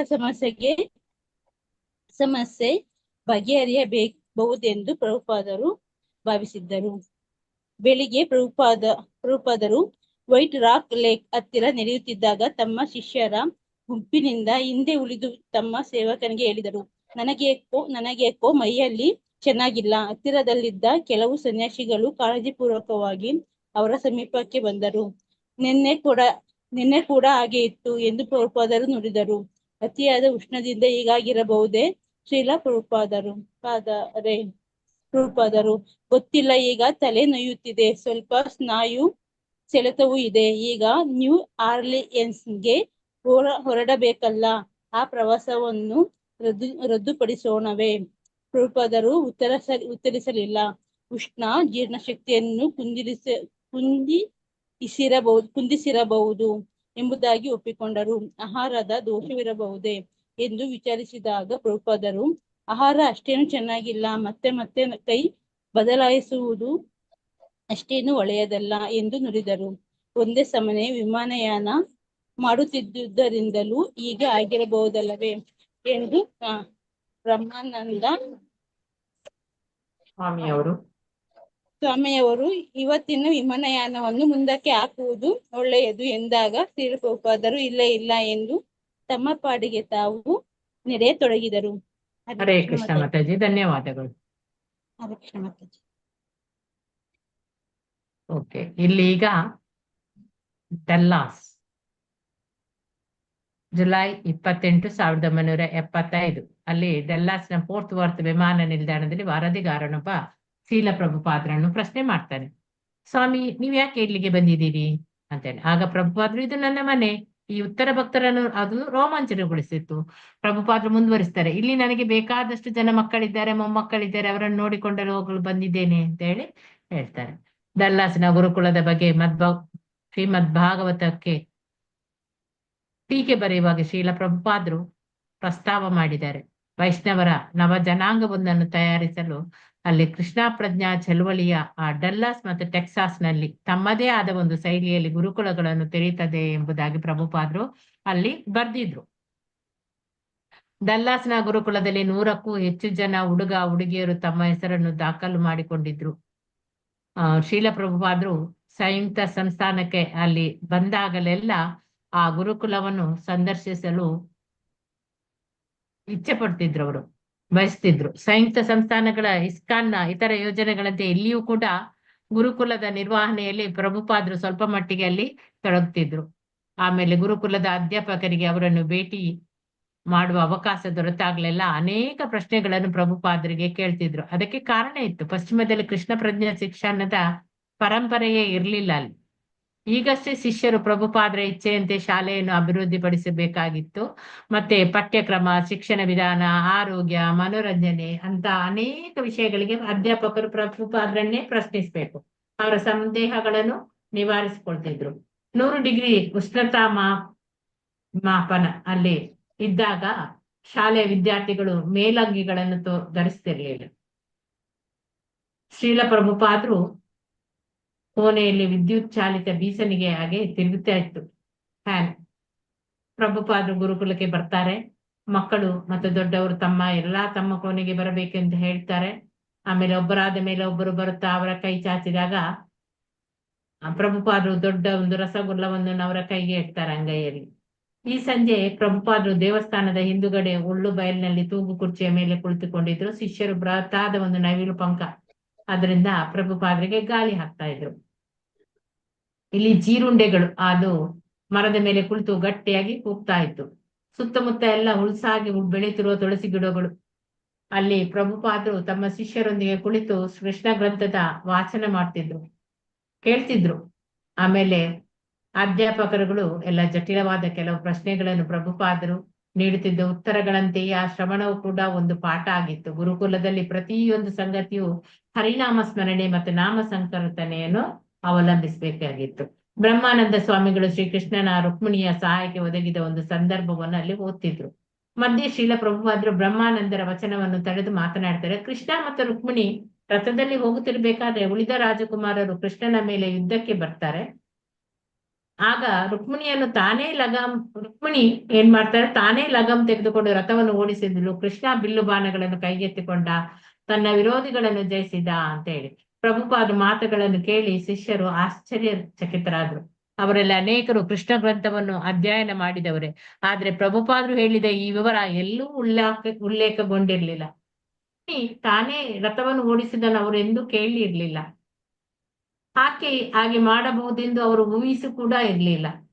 ಪ್ರಭುಪಾದರು ಆಕೆ ಆ ನಿರ್ಭೀತಿಯಿಂದ ಯುದ್ಧ ಕಾಲದಲ್ಲಿ ರಥವನ್ನು ಓಡಿಸುವುದು ನಿಜ ಅಂತೇಳಿ ಶಿಷ್ಯರಿಗೆ ಹೇಳ್ತಾರೆ. ಪ್ರಭುಪಾದರು ಮಾತನಾಡುತ್ತಿರುವಾಗ ಗುರುಕುಲದ ಮುಖ್ಯ ಉಪಾಧ್ಯಾಯಕರಾದ ದಯಾನಂದರು ಅವರು ಆರಾಮವಾಗಿ ಕುಳಿತುಕೊಳ್ಳುವುದಕ್ಕಾಗಿ ತಮ್ಮ ಕಾಲುಗಳನ್ನು ಚಾಚಿದ್ರು. ಪ್ರಭುಪಾದ್ರು ಅವರ ಕಡೆ ತಿರುಗಿ ನಿಷ್ಠುರವಾಗಿ ಮಾತನಾಡ್ತಾರೆ. ನಿಮ್ಮ ಕಾಲನ್ನು ತುಳಸಿಯ ಕಡೆ ಚಾಚಬೇಡಿ, ಆಕೆ ಕೃಷ್ಣನ ಶುದ್ಧ ಭಕ್ತೆ ಅಂತೇಳಿ. ಕೃಷ್ಣನ ಗ್ರಂಥದಲ್ಲಿ ಕೃಷ್ಣನ ಆ ಭೌತಿಕ ಜಗತ್ತಿನ ಸೃಷ್ಟಿಕರ್ತ ಎಂದು ವರ್ಣಿಸುವ ಪ್ರಾರ್ಥನೆಯನ್ನು ಬ್ರಹ್ಮಾನಂದರು ಓದುವಾಗ ಅಲ್ಲಿ ಪ್ರಭುಪಾದರು ನಡುವೆ ಮಾತನಾಡ್ತಾರೆ. ಆಕಾಶವನ್ನು ಮಾಡಿದ್ದು ಕೃಷ್ಣ ಅಲ್ಲವಾದ್ರೆ ಬೇರೆ ಯಾರು ಎಂದು ಸವಾಲಿನ ಧ್ವನಿಯಲ್ಲಿ ಕೇಳ್ತಾರೆ. ಟೆಕ್ಸಾಸಿನ ನೀಲಿ ಆಕಾಶ ಆಗಷ್ಟೇ ಸಂಧ್ಯಾ ಕಾಲದ ಬೆಳಕಿನಲ್ಲಿ ಅದು ಮಬ್ಬಾಗ್ತಾ ಇತ್ತು. ಭಕ್ತರು ಮತ್ತು ಅತಿಥಿಗಳು ಒಮ್ಮೆಗೆ ಆಕಾಶವನಿಗೆ ತಲೆ ಎತ್ತಿ ನೋಡ್ತಾರೆ, ಮತ್ತೆ ಪ್ರಭುಪಾದ್ರನ್ನು ನೋಡ್ತಾ ಕುಳಿತುಕೊಳ್ತಾರೆ. ಪ್ರಭುಪಾದ್ರು ಹೇಳ್ತಾರೆ, ಭಗವದ್ಗೀತೆಯ ಪ್ರಕಾರ ಆಕಾಶವನ್ನು ಕೃಷ್ಣ ನಿರ್ಮಿಸಿದ್ದಾನೆ. ಭೂಮಿರೋ ಅಪೋನಲೋ ವಾಯು ಕಮ್. ಆದುದರಿಂದ ನಾವು ಹೀಗೆ ಹೇಳ್ಬಹುದು, ಅಹಂ ಸರ್ವಸ್ಯ ಪ್ರಭಾವ. ಆಕಾಶ ಅತ್ಯಂತ ಹಿರಿದಾದ ಭೌತಿಕ ವಸ್ತು. ಅಂತ ಆಕಾಶವನ್ನು ಮಾಡಿದವನು ಕೃಷ್ಣ. ಹೀಗೆ ಕೃಷ್ಣನನ್ನು ಅರ್ಥ ಮಾಡಿಕೊಳ್ಳಿ. ನೀವು ಬರೀ ಕೃಷ್ಣ ಮತ್ತು ಅವನ ಗೋಪಿಯರು ಇನ್ನಷ್ಟೇ ತಿಳಿದ್ರೆ ನೀವು ಏನನ್ನು ಕೂಡ ತಿಳಿದಂತೆ ಇಲ್ಲ. ನೀವು ಎಷ್ಟೆಷ್ಟು ಕೃಷ್ಣನನ್ನು ತಿಳಿಯುತ್ತೀರೋ ಅಷ್ಟಷ್ಟು ನೀವು ಅವನ ನಿಷ್ಠಾ ಹಿಂಬಾಲಕರು ಆಗ್ತೀರಾ. ಅನಾಧಿಕೃತ ವ್ಯಕ್ತಿಗಳು ಆಕಾಶವನ್ನು ಸೃಷ್ಟಿಸುತ್ತಿರುವ ಕೃಷ್ಣನ ವರ್ಣಚಿತ್ರವನ್ನು ಬರೆಯಲಿಕ್ಕೆ ಆಗುವುದಿಲ್ಲ ಅವರಿಗೆ. ಕೃಷ್ಣ ಗೋಪಿಯರೊಂದಿಗೆ ಕುಣಿತಿರುವುದನ್ನು ಅಷ್ಟೇ ಅವರು ಬರೀತಾರೆ. ತನ್ಮೂಲಕ ತಮ್ಮ ಭೋಗಾಸಕ್ತಿಗಳನ್ನು ಅವರು ಸಮರ್ಥಿಸಿಕೊಳ್ತಾರೆ. ಡಲ್ಲಾಸಿನ 2 ವೃತ್ತಪತ್ರಿಕೆಗಳು ಪ್ರಭುಪಾದರ ಆಗಮನದ ಬಗ್ಗೆ ವರದಿ ಮಾಡ್ತದೆ. ಡಲ್ಲಾಸ್ನ ಟೈಮ್ ಪಾಸ್ ಹೆರಾಲ್ಡ್ ಪತ್ರಿಕೆಯಲ್ಲಿ ಶೀಲ ಪ್ರಭುಪಾದರ ಭಾವಚಿತ್ರ ಕೂಡ ಅಚ್ಚಾಗಿ ಪ್ರಿಂಟ್ ಆಯಿತು. ಅಲ್ಲಿ ಪ್ರಭುಪಾದರು ಆಸನದ ಮೇಲೆ ಕುಳಿತಿದ್ದಾರೆ. ಅವರ ಕೊರಳಲ್ಲಿ ಗುಲಾಬಿ ಹೂವಿನ ಮಾಲೆ ಇದೆ. ಬಲಕೈ ಎತ್ತಿದ್ದಾರೆ. ತೋರು ಬೆರಳಿನಿಂದ ಏನೋ ಸೂಚಿಸ್ತಾ ಬೋಧನೆ ಮಾಡ್ತಾ ಇರ್ತಾರೆ. ವರದಿಯ ಶೀರ್ಷಿಕೆ, ಬರಿಗಾಲ ಸ್ವಾಮಿ ಸಾಕಷ್ಟು ಸಂಖ್ಯೆಯಲ್ಲಿ ಕೃಷ್ಣ ಭಕ್ತರ ಗುಂಪನ್ನು ಆಕರ್ಷಿಸುತ್ತಾ ಇದ್ದಾರೆ ಅಂತೇಳಿ ಅಲ್ಲಿ ಒಂದು ಇದ್ರಲ್ಲಿ ಪೇಪರ್ ಅಲ್ಲಿ ಮೇಲ್ ಅಲ್ಲಿ ಹಾಕಿಬಿಡ್ತಾರೆ. ವರದಿಯಲ್ಲಿ ಶ್ರೀಲ ಪ್ರಭುಪಾದರು ಬರಿಗಾಲ ಸ್ವಾಮಿ ಎಂದು ಕರೆಯಲಾಗಿತ್ತು. ವಾಸ್ತವವಾಗಿ ಅವರು ಸುಳ್ಳುಗಳನ್ನು ಕಳಚಿ ಆಸನದ ಮೇಲೆ ಕುಳಿತಿದ್ರು. ಜೊತೆಗೆ ಡಲ್ಲಾಸ್ನ ಕೃಷ್ಣ ಭಕ್ತರ ಬಗ್ಗೆ ಒಂದು ವಿವಾದಾತ್ಮಕವಾದ ಸಂಗತಿಯನ್ನು ಪತ್ರಿಕೆ ವರದಿ ಮಾಡಿತ್ತು. ಡಲ್ಲಾಸ್ನ ಫೋರ್ಟ್ ವರ್ತ್ ವಿಮಾನ ನಿಲ್ದಾಣದಲ್ಲಿ ಅಧಿಕಾರಿಗಳು ನಿಷೇಧಿಸಿದ್ರು ಕೂಡ ಕ್ರಿಸ್ತಾನ್ನ ಭಕ್ತರು ಪುಸ್ತಕ ಮಾರಾಟ ಮತ್ತು ನಿಧಿ ಸಂಗ್ರಹವನ್ನು ಮಾಡಿದ್ರು ಅಂತೇಳಿ ವರದಿಯಲ್ಲಿ ನಮೂದಿಸಲಾಗಿತ್ತು. ಈಗ ವರದಿಯನ್ನು ಓದಿ ಶ್ರೀಲ ಪ್ರಭುಪಾದರು ಹೇಳ್ತಾರೆ, ನಮ್ಮದು ಒಳ್ಳೆಯ ಸಾಹಿತ್ಯ, ಅದನ್ನು ನಾವು ಪ್ರೋತ್ಸಾಹಿಸಲೇಬೇಕು. ಕೃಷ್ಣ ಪ್ರಜ್ಞಾ ಸಾಹಿತ್ಯವನ್ನು ಓದುವುದರ ಮೂಲಕ ಜನರು ಯೋಗ್ಯ ಮನುಷ್ಯರಾಗ್ತಾರೆ, ತಮ್ಮ ನಿಲುವನ್ನು ಅರ್ಥ ಮಾಡಿಕೊಳ್ತಾರೆ. ಅಲ್ಲಿ ಆಗುತ್ತಿರುವ ಅಪರಾಧಗಳಿಂದ ವಿಚಲಿತರಾಗದೆ ಜನರು ಏನು ಮಾಡಬೇಕು ಅಂತ ತೋಚದೆ ಮೂರ್ಖರಾಗ್ತಾರೆ ಇಲ್ಲದಿದ್ರೆ ಅಂತ ಹೇಳ್ತಾರೆ. ಪತ್ರಿಕೆಯಲ್ಲಿ ಪ್ರಕಟವಾದಂತೆ ಇಂಡಿಯಾದ ಆ ರಾಜಕೀಯದ ಬಗ್ಗೆ ತಾವು ನೀಡಿದ ಪ್ರತಿಕ್ರಿಯೆಗಳನ್ನು ತಿಳಿಯಲು ಪ್ರಭುಪಾದರಿಗೆ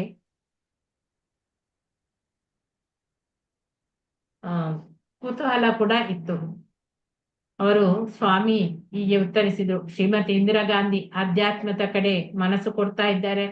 ಆಧ್ಯಾತ್ಮದ ಒಲವನ್ನು ಅವರು ಪೂರ್ತಿಯಾಗಿ ಬೆಳೆಸಿಕೊಂಡಿದ್ರೆ ಅನೇಕ ಸಮಸ್ಯೆಗಳು ಬಗೆಹರಿಯುತ್ತದೆ. ನಾಯಕರು ಆಧ್ಯಾತ್ಮಿಕ ಮೌಲ್ಯಗಳನ್ನು ಹೊಂದಿರದಿದ್ದರೆ ಪ್ರಜಾಪ್ರಭುತ್ವದಿಂದ ಅಂತಹ ಉಪಯೋಗ ಏನೂ ಸಿಗುವುದಿಲ್ಲ. ಮಹಾತ್ಮ ಗಾಂಧಿ ವಾಸ್ತವವಾಗಿ ಒಬ್ಬ ಸರ್ವಾಧಿಕಾರಿ, ಆದ್ರೆ ಆತನ ನೈತಿಕ ಚಾರಿತ್ರ್ಯ ತುಂಬಾ ಶ್ರೇಷ್ಠವಾದದ್ದು. ಅದಕ್ಕಾಗಿಯೇ ಜನ ಆತನನ್ನು ಒಪ್ಪಿಕೊಳ್ತಾರೆ. ಸರ್ವಾಧಿಕಾರಿ ಕೂಡ ಸತ್ಫಲ ಕೊಡ್ಬಹುದು, ಆದ್ರೆ ಸರ್ವಾಧಿಕಾರಿ ಆಧ್ಯಾತ್ಮಿಕವಾಗಿ ಬೆಳೆದವರಾಗಿರ್ಬೇಕು ಅಂತ ಹೇಳ್ತಾರೆ. ಇಂದಿರಾ ಗಾಂಧಿ ಅವರ ಬಗ್ಗೆ ಶ್ರೀಲ ಪ್ರಭುಪಾದರನ್ನು ಮತ್ತೆ ಮತ್ತೆ ಪ್ರಶ್ನಿಸ್ತಾರೆ.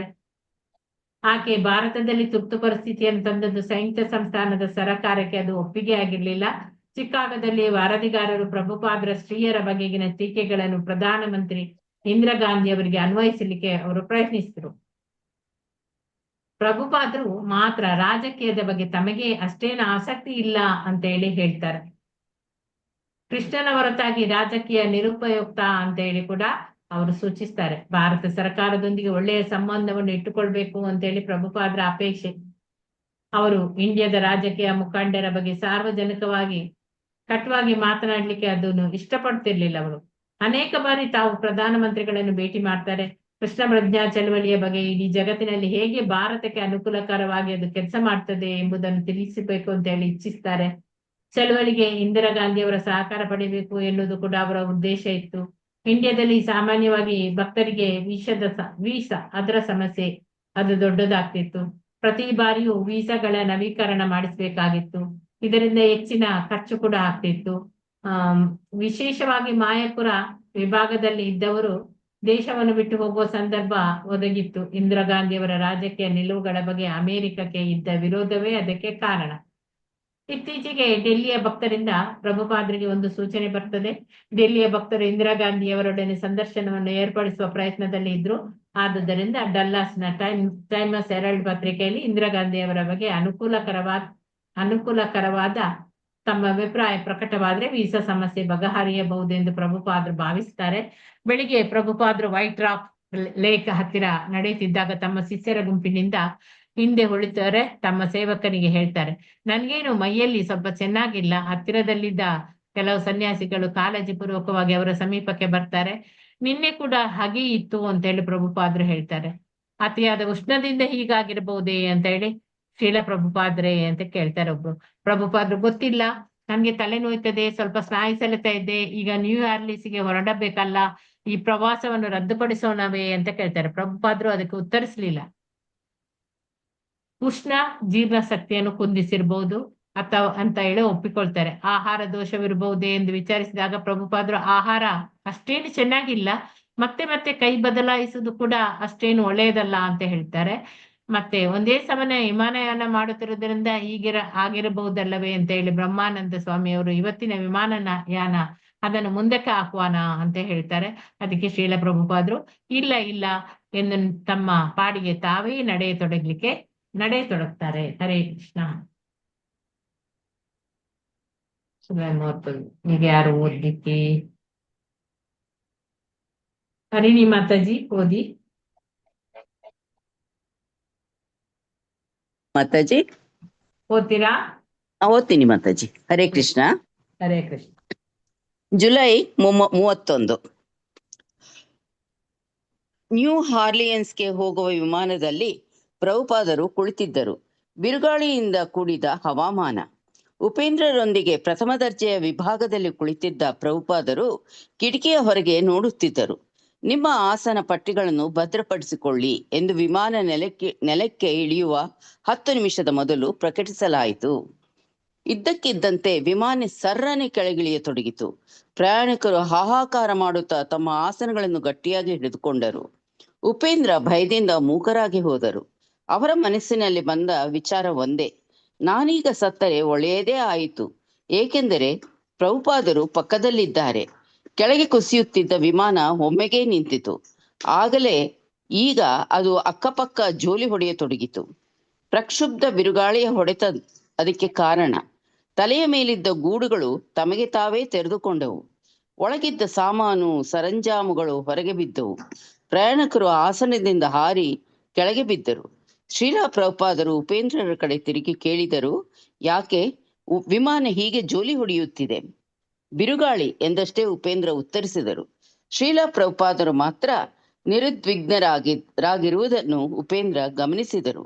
ಸ್ವಲ್ಪ ಇರುಸು ಮುರುಸು ಮಾತ್ರ ಅವರಿಗೆ ಆದಂತಿತ್ತು. ಉದಾಹರಣೆಗೆ, ಊಟ ತಡವಾದಾಗ ಆಗುತ್ತದಲ್ಲ ಅಂತಹುದು. ಸುರಿಯುವ ಮಳೆ, ಹೊಡೆಯುವ ಬಿರುಗಾಳಿಯಲ್ಲಿ ಅಂತೂ ವಿಮಾನ ಮೆಲ್ಲಗೆ ಭೂಮಿಗೆ ತಾಗಿತು.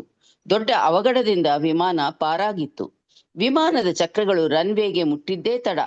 ಪ್ರಯಾಣಿಕರು ಗಟ್ಟಿಯಾಗಿ ನಿಟ್ಟುಸಿರು ಬಿಟ್ಟರು. ಆಮೇಲೆ ಸಂತೋಷದಿಂದ ಜೋರಾಗಿ ಕೂಗಿದರು, ಚಪ್ಪಾಳೆ ತಟ್ಟಿದರು. ಆದರೆ ಶ್ರೀಲ ಪ್ರಭುಪಾದರು ಮಾತ್ರ ನಿಶ್ಚಿಂತರಾಗಿದ್ದರು, ನಿರುಪಾದಿತರಾಗಿದ್ದರು. ಅವರು ಉಪೇಂದ್ರರನ್ನು ಕೇಳಿದ್ದು ಇಷ್ಟೇ, ದೇವಸ್ಥಾನಕ್ಕೆ ಎಷ್ಟು ಸಮಯ ದಾರಿ? ಸುರಿಯುವ ಭಾರಿ ಮಳೆಯಲ್ಲೇ ಎಸ್ಪಾಂಡೆ ಬೋಲೆ ವಾರ್ಡ್ನಲ್ಲಿದ್ದ ದೊಡ್ಡ ಭವನಕ್ಕೆ ಪ್ರಭುಪಾದರು ತಮ್ಮ ಶಿಷ್ಯರೊಂದಿಗೆ ಆಗಮಿಸಿದರು. ನ್ಯೂ ಅರ್ಲಿಯನ್ಸ್ ದೇವಾಲಯದ ಅಧ್ಯಕ್ಷರಾದ ನಿತ್ಯಾನಂದರು 2 ವಾರಗಳ ಮೊದಲೇ ಪ್ರಭುಪಾದರ ಆಗಮನದ ಸುದ್ದಿ ಮುಟ್ಟಿದ್ದರಿಂದ ಅವಸರವಾಗಿಯೇ ಎಲ್ಲಾ ಭವನಗಳಿಗೂ ಸುಣ್ಣ ಬಣ್ಣ ಮಾಡಿಸಿ ಸಿದ್ಧಪಡಿಸಿದ್ದರು. ಇಲ್ಲಿ ಮಾತ್ರವಲ್ಲ, ಮಿಸಿಸಿಪಿ ಫಾರಂನಲ್ಲಿ ಕೂಡ. ನಗರದ ಮಾರುಕಟ್ಟೆಗಳಲ್ಲೆಲ್ಲ ಹುಡುಕಾಡಿಸಿದರೂ ಪ್ರಭುಪಾದರಿಗೆ ಬೇಕಾದ ಹಾಗಲಕಾಯಿ ಸಿಕ್ಕಿರಲಿಲ್ಲ. ಹಾಗಲಕಾಯಿಯನ್ನು ಜೀರ್ಣಕಾರಿಯಾಗಿ ಪ್ರಭುಪಾದರು ಪ್ರತಿನಿತ್ಯವೂ ತೆಗೆದುಕೊಳ್ಳುತ್ತಾರೆಂದು ಅವರು ಕೇಳಿದ್ದರು. ಆದುದರಿಂದ ಪ್ರಭುಪಾದರ ಕಾರ್ಯದರ್ಶಿಯೊಬ್ಬರಿಗೆ ಡಲ್ಲಾಸಿನಿಂದ ಕಲ್ಲಂಗಡಿ ಹಣ್ಣು ತರಲು ಅವರು ಸೂಚಿಸಿದ್ದರು. ನಿತ್ಯಾನಂದ ಮತ್ತು ನ್ಯೂ ಅರ್ಲಿಯನ್ಸಿನ ಭಕ್ತರು ಈಗ ಯಾವತ್ತಿನಂತೆ ಸಿದ್ಧವಾಗಿದ್ದರು. ಸಾಕ ಮಾತಾಜಿ? ಹರೇ ಕೃಷ್ಣ ಮಾತಾಜಿ, ಹರೇ ಕೃಷ್ಣ ಧನ್ಯವಾದಗಳು. ಮಾತಾಜಿ, ಶ್ರುತಿ ಧನ್ಯವಾದಗಳು. ಮಾತಾಜಿ ಓದಿ. ಶ್ರುತಿ. ಹರೇ ಕೃಷ್ಣ ಮಾತಾಜಿ, ಕರೆದ್ರ ಮಾತಾಜಿ? ಹೌದು, ಓದಿ ಮಾತಾಜಿ. ಹ. ಪ್ರವೇಶ ದ್ವಾರಕ್ಕೆ ಬರಲು ಅಮೃತ ಶಿಲೆಯ ಮೆಟ್ಟಿಲನ್ನು ಸಿದ್ಧಪಡಿಸಲಾಗಿತ್ತು. ಪ್ರಭುಪಾದರು ತಮ್ಮ ಊರುಗೋಲನ್ನು ಊರಿಕೊಂಡು ನಿಧಾನವಾಗಿ ಮೆಟ್ಟಿಲುಗಳನ್ನು ಹತ್ತುತ್ತಿರುವಾಗ 3ನೇ ಅಂತಸ್ತಿನಿಂದ ಭಕ್ತರು ಹೂವಿನ ದಳಗಳನ್ನು ಅವರ ಮೇಲೆ ಸುರಿಯತೊಡಗಿದರು. ಕಾರಿನಿಂದ ಇಳಿದ ಮೇಲೆ ಪ್ರವೇಶ ದ್ವಾರದಿಂದ ಭವನದ ತನಕ ಸುಮಾರು 250 ಅಡಿ ಉದ್ದ, 3 ಅಡಿ ಅಗಲದ ಬಿಳಿ ಬಟ್ಟೆಯನ್ನು ಹಾಸಲಾಗಿತ್ತು. ಈ ನಡೆನುಡಿಯು ವ್ಯಾಸಾಸನದವರೆಗೆ ಚಾಚಿಕೊಂಡಿತ್ತು. ಪ್ರಭುಪಾದರು ಗೌರನಿತಾಯಿ, ರಾಧಾ ರಾಧಾಕಾಂತ ಮತ್ತು ಜಗನ್ನಾಥ ದೇವ ಮೂರ್ತಿಗಳಿಗೆ ನಮಸ್ಕರಿಸಿ ವ್ಯಾಸಾಸನದ ಮೇಲೆ ಕುಳಿತುಕೊಂಡರು. ಆದರೆ ಬೆಳಗ್ಗೆ ತುಂಬಾ ಹೊತ್ತಾಗಿರುವುದರಿಂದ ಈಗ ಮಾತನಾಡುವುದು ಬೇಡ ಎಂದು ನಿಶ್ಚಯಿಸಿದರು. ಅಲ್ಲಿಂದ ಎದ್ದು ತಮ್ಮ ವಸತಿ ವಿಭಾಗಕ್ಕೆ ನಡೆದು ಹೋದರು. ಶ್ರೀಲ ಪ್ರಭುಪಾದರು ತಮ್ಮ ಕೋಣೆಗೆ ಬಂದು ಕೂಡಲೇ ಮೇಯರ್ ಅವರ ಕಚೇರಿಯಿಂದ ಬಂದಿದ್ದ ಸಿಟಿ ಹಾಲಿನ ಅಧಿಕಾರಿಯೊಬ್ಬರಿಗೆ ಅವರನ್ನು ಪರಿಚಯ ಮಾಡಿಕೊಡಲಾಯಿತು. ಆ ವ್ಯಕ್ತಿ ನ್ಯೂ ಆರ್ಲಿಯನ್ಸ್ಗೆ ಪ್ರಭುಪಾದರನ್ನು ಗೌರವಪೂರ್ವಕವಾಗಿ ಸ್ವಾಗತಿಸಲು ಬಂದಿದ್ದನು. ಪ್ರಭುಪಾದರು ಆತ ನೀಡಿದ ನಗರದ ಸಾಂಕೇತಿಕ ಬೀಗದ ಕೈ ಮತ್ತು ಗೌರವಾನ್ವಿತ ಅಧಿಪತಿಯನ್ನು ಸ್ವಾಗತಿಸಿ ಮತ್ತು ಪ್ರಶಂಸಿಸುವ ಸ್ವಾಗತ ಪತ್ರವನ್ನು ಸಂತೋಷದಿಂದ ಸ್ವೀಕರಿಸಿದರು. ಸಿಕ್ಕ ಅವಕಾಶವನ್ನು ಬಳಸಿಕೊಂಡು ಪ್ರಭುಪಾದರು ಆತನಿಗೆ ಬೋಧಿಸಲು ತೊಡಗಿದರು. ಪ್ರಭುಪಾದರ ಪಾಲಿಗೆ ಬಂದಿದ್ದ ವ್ಯಕ್ತಿ ಒಬ್ಬ ನಗರಾಧಿಕಾರಿಯಾಗಿರಲಿಲ್ಲ, ಬೇರೆ ಅನೇಕರಂತೆ ಓರ್ವ ಬದ್ಧಾತ್ಮನಾಗಿದ್ದನು. ಸ್ವಾಗತ ಕ್ರಿಯೆ ಮುಗಿದ ನಂತರ ಪ್ರಭುಪಾದರು ಸ್ನಾನ ಮಾಡಿ ಪ್ರಸಾದ ಸ್ವೀಕರಿಸಿ ಸ್ವಲ್ಪ ಕಾಲ ವಿಶ್ರಮಿಸಿ ಆ ಬಳಿಕ ನಿತ್ಯಾನಂದರಿಗೆ ಹೇಳಿ ಕಳುಹಿಸಿದರು. ನಿತ್ಯಾನಂದರು ಕೋಣೆಗೆ ಬಂದಾಗ ಪ್ರಭುಪಾದರು ತಮ್ಮ ಹಣೆಯ ಮೇಲೆ ಗಂಧವನ್ನು ಧರಿಸಿ ಕೊರಳಲ್ಲಿ ಹೊಸ ಗಂಧದ ಹಾರವನ್ನು ಹಾಕಿಕೊಂಡು ಕುಳಿತುಕೊಂಡಿದ್ದರು.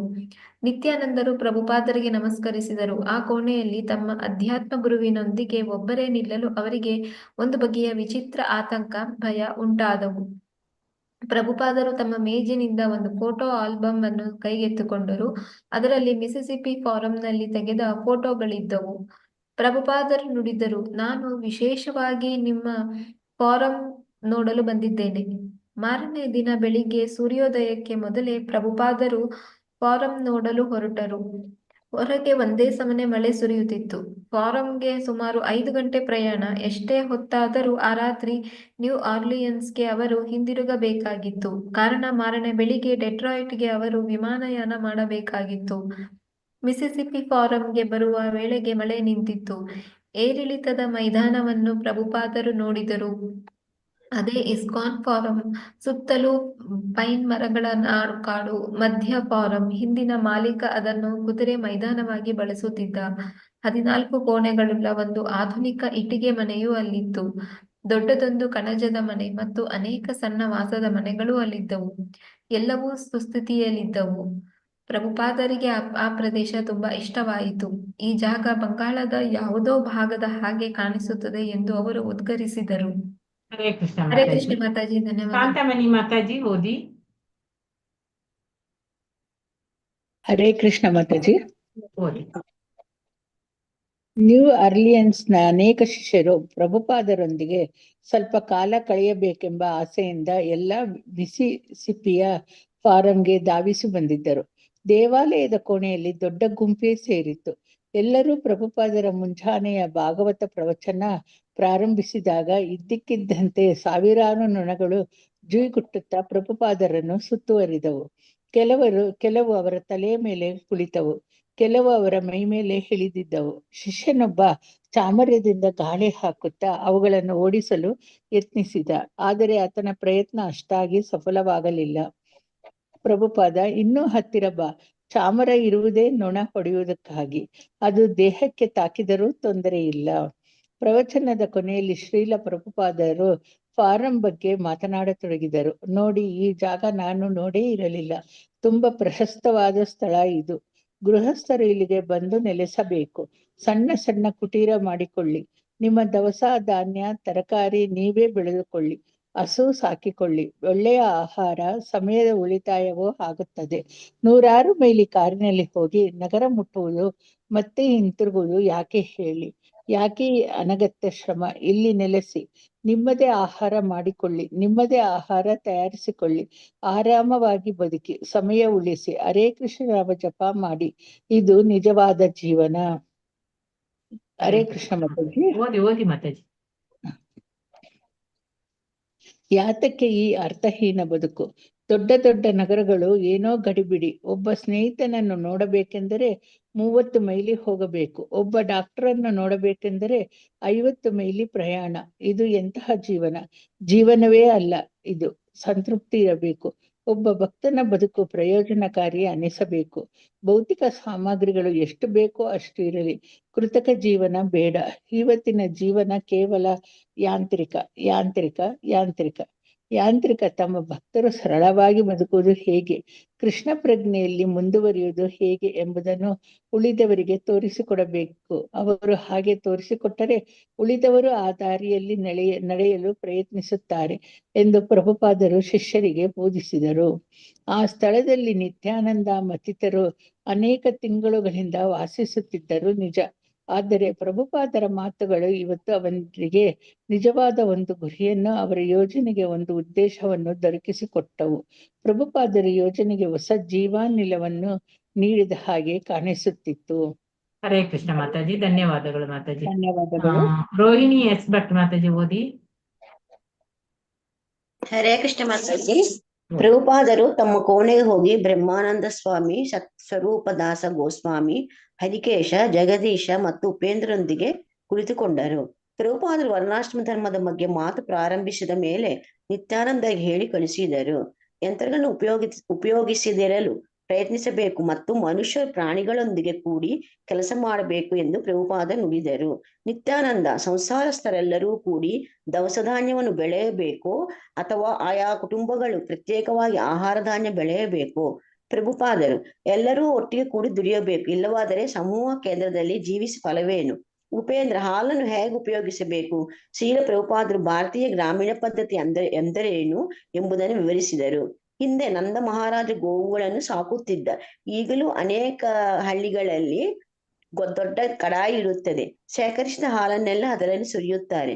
ಹಾಲನ್ನು ಬಿಸಿ ಮಾಡಲಾಗುತ್ತದೆ. ಕಾಯಿಸಿದ ಹಾಲನ್ನು ಪ್ರತಿಯೊಂದು ಕುಟುಂಬವು ತನಗೆ ಬೇಕಾದಷ್ಟು ಬಳಸುತ್ತದೆ. ಬೇಕಾದಾಗ ಹೋಗುವುದು, ಹಾಲು ಕುಡಿಯುವುದು. ರಾತ್ರಿ ಉಳಿದ ಹಾಲಿಗೆ ಹೆಪ್ಪು ಹಾಕಿ ಮೊಸರು ಮಾಡುತ್ತಾರೆ. ಮಾರನೇ ದಿನ ಇಷ್ಟ ಬಂದಷ್ಟು ಬಳಸುತ್ತಾರೆ. ತಿಂದು ಉಳಿದ ಮೊಸರನ್ನು ಸಂಗ್ರಹಿಸುತ್ತಾರೆ. ಸಾಕಷ್ಟು ಮೊಸರು ಸಂಗ್ರಹವಾದ ಮೇಲೆ ಮೊಸರು ಕಡಿಯುತ್ತಾರೆ. ಬೆಣ್ಣೆ ಬರುತ್ತದೆ. ಬೆಣ್ಣೆಯನ್ನು ತೆಗೆದುಕೊಳ್ಳುತ್ತಾರೆ. ಕಳೆದ ಮೊಸರನ್ನು ಅವರು ಮಜ್ಜಿಗೆ ಎನ್ನುತ್ತಾರೆ. ಈ ಮಜ್ಜಿಗೆಯನ್ನು ಬೇಳೆ ಸಾರಿನ ಹಾಗೆ ಅನ್ನಕ್ಕೆ ಬಳಸಬಹುದು. ಚಪಾತಿಯೊಂದಿಗೆ ನಂಜಿಕೊಳ್ಳಲು ಬಳಸಬಹುದು. ಇದು ಆರೋಗ್ಯಕ್ಕೂ ಒಳ್ಳೆಯದು, ರುಚಿಯಾಗೂ ಇರುತ್ತದೆ. ಈ ಬೆಣ್ಣೆ ಇದೆಯಲ್ಲ, ಅದನ್ನು ಕಾಯಿಸಿದರೆ ತುಪ್ಪ ಆಗುತ್ತದೆ. ಒಂದು ಹನಿ ವ್ಯರ್ಥವಾಗುವುದಿಲ್ಲ. ಪ್ರತಿಯೊಬ್ಬರು ಎಷ್ಟು ಸಾಧ್ಯವೋ ಅಷ್ಟು ಹಾಲನ್ನು ಕುಡಿಯಬೇಕು. ತುಪ್ಪವನ್ನು ನಗರಗಳಿಗೆ ತಕೊಂಡು ಹೋಗಿ ಇಸ್ಕಾನ್ ಉಪಹಾರ ಭವನಗಳಲ್ಲಿ ಬಳಸಬಹುದು. ಉಪಹಾರ ಭವನಗಳಲ್ಲಿ ಮೊಸರನ್ನು, ಸಂದೇಶ, ರಸಗುಲ್ಲ ಮೊದಲಾದ ತಿಂಡಿಗಳನ್ನು ತಯಾರಿಸಲು ಬಳಸಬಹುದು ಎಂದು ಪ್ರಭುಪಾದರು ಹೇಳಿದರು. ಫಾರಂ ಅನ್ನು ಚೆನ್ನಾಗಿ ವ್ಯವಸ್ಥೆ ಮಾಡಬೇಕು. ಅದರಲ್ಲಿ ಬ್ರಾಹ್ಮಣ, ಕ್ಷತ್ರಿಯ, ವೈಶ್ಯ ಮತ್ತು ಶೂದ್ರ ಈ 4 ವರ್ಣದವರು ತಮ್ಮ ಕೆಲಸದಲ್ಲಿ ನಿಮಗ್ನರಾಗಬೇಕು. ಸೋಮಾರಿತನ ಕೂಡದು. ನಿರುದ್ಯೋಗ ಎನ್ನುವುದೇ ಇಲ್ಲ. ಹೀಗೆ ಮಾಡದಿದ್ದರೆ ಜನ ನಮ್ಮನ್ನು ತಿನ್ನುತ್ತಾರೆ, ಮಲಗುತ್ತಾರೆ, ಕೆಲಸ ತಪ್ಪಿಸುತ್ತಾರೆ ಎಂದು ಟೀಕೆ ಮಾಡುತ್ತಾರೆ. ಹಾಗಾದ್ರೆ ನಾವು ತಕ್ಷಣವೇ ಫಾರಂನಲ್ಲಿ ಇರುವ ಯಂತ್ರಗಳ ಉಪಯೋಗವನ್ನು ನಿಲ್ಲಿಸಬೇಕೆ ಎಂದು ನಿತ್ಯಾನಂದ ಹೇಳಿದರು. ಧನ್ಯವಾದಗಳು ಮಾತಾಜಿ. ಲತಾ ಮಾತಾಜಿ ಓದಿ.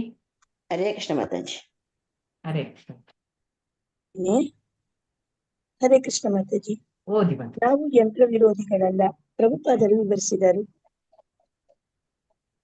ನೀವು ಯಂತ್ರವನ್ನು ಬಳಸಬೇಕಾದರೆ, ಆದರೆ ಯಂತ್ರಗಳನ್ನು ಬಳಸುವುದರಿಂದ ಬೇರೆಯವರು ನಿರುದ್ಯೋಗಿಗಳಾಗಬಾರದು. ಇದು ನನ್ನ ವಿಚಾರ. ನೀವು ಯಂತ್ರವನ್ನು ಬಳಸಿ. ಅದರ ಬಹಳ ಮುಖ್ಯವಾದ ಮಾತೆಂದರೆ ಪ್ರತಿಯೊಬ್ಬರಿಗೂ ಉದ್ಯೋಗ ದೊರೆಯಬೇಕು. ನಿಮ್ಮಲ್ಲಿ ಜನರೇ ಬೇಕಾದಷ್ಟು ಸಂಖ್ಯೆಯಲ್ಲಿದ್ದಾಗ ಯಂತ್ರಗಳ ಅಗತ್ಯವೇನು? ಶ್ರೀಲ ಪ್ರಭುಪಾದರು ವೈದಿಕ ಸಂಸ್ಕೃತಿಯ ಕೆಲವು ಸಂಗತಿಗಳನ್ನು ವಿವರಿಸಿದರು. ಆಗ ಕ್ಷತ್ರಿಯರು ತೆರಿಗೆ ವಸೂಲಿ ಮಾಡುತ್ತಿದ್ದರು ಮತ್ತು ಪ್ರಜೆಗಳ ರಕ್ಷಣೆಯ ಜವಾಬ್ದಾರಿಯನ್ನು ವಹಿಸಿಕೊಂಡಿದ್ದರು. ಶೂದ್ರರು ಜಮೀನಿನಲ್ಲೋ ಮಾರುಕಟ್ಟೆಯಲ್ಲೋ ಕೆಲಸ ಮಾಡುತ್ತಿದ್ದರು. ಅಡುಗೆ ಮಾಡುವುದು, ದಾರ ತೆಗೆಯುವುದು, ಬಟ್ಟೆ ಹೆಣೆಯುವುದು ಮತ್ತು ಕ್ಷೀರೋತ್ಪಾದನೆಯ ಕೆಲಸವನ್ನು ಹೆಂಗಸರು ಮಾಡುತ್ತಿದ್ದರು. ಮೋಚಿಗಳಂತಹ ಕೆಳವರ್ಗದ ಜನರು ಸತ್ತ ದನಗಳ ಚರ್ಮವನ್ನು ಸುಲಿಯುತ್ತಿದ್ದರು, ಮಾಂಸವನ್ನು ತಿನ್ನುತ್ತಿದ್ದರು. ಆದರೆ ಈಗ ನೋಡಿ, ಒಬ್ಬ ಪ್ರಾಧ್ಯಾಪಕ ಮಾಂಸ ಭಿಕ್ಷಕನೂ ಹೌದು. ಇದು ಪತನಗೊಂಡ ಆಧುನಿಕ ಸಮಾಜದ ಚಿತ್ರ. ಉಪಾಧ್ಯಾಯ ಎಂದರೆ ಬ್ರಾಹ್ಮಣ, ಆದರೆ ಈಗ ಅವನು ಮಾಂಸ ತಿನ್ನುತ್ತಿದ್ದಾನೆ. ಎಷ್ಟು ಭಯಾನಕ! ಇದೆಲ್ಲ ಗಮನದಲ್ಲಿಟ್ಟುಕೊಂಡು ನೀವು ಹೊಸ ಸಮಾಜವನ್ನು ನಿರ್ಮಿಸಬೇಕು.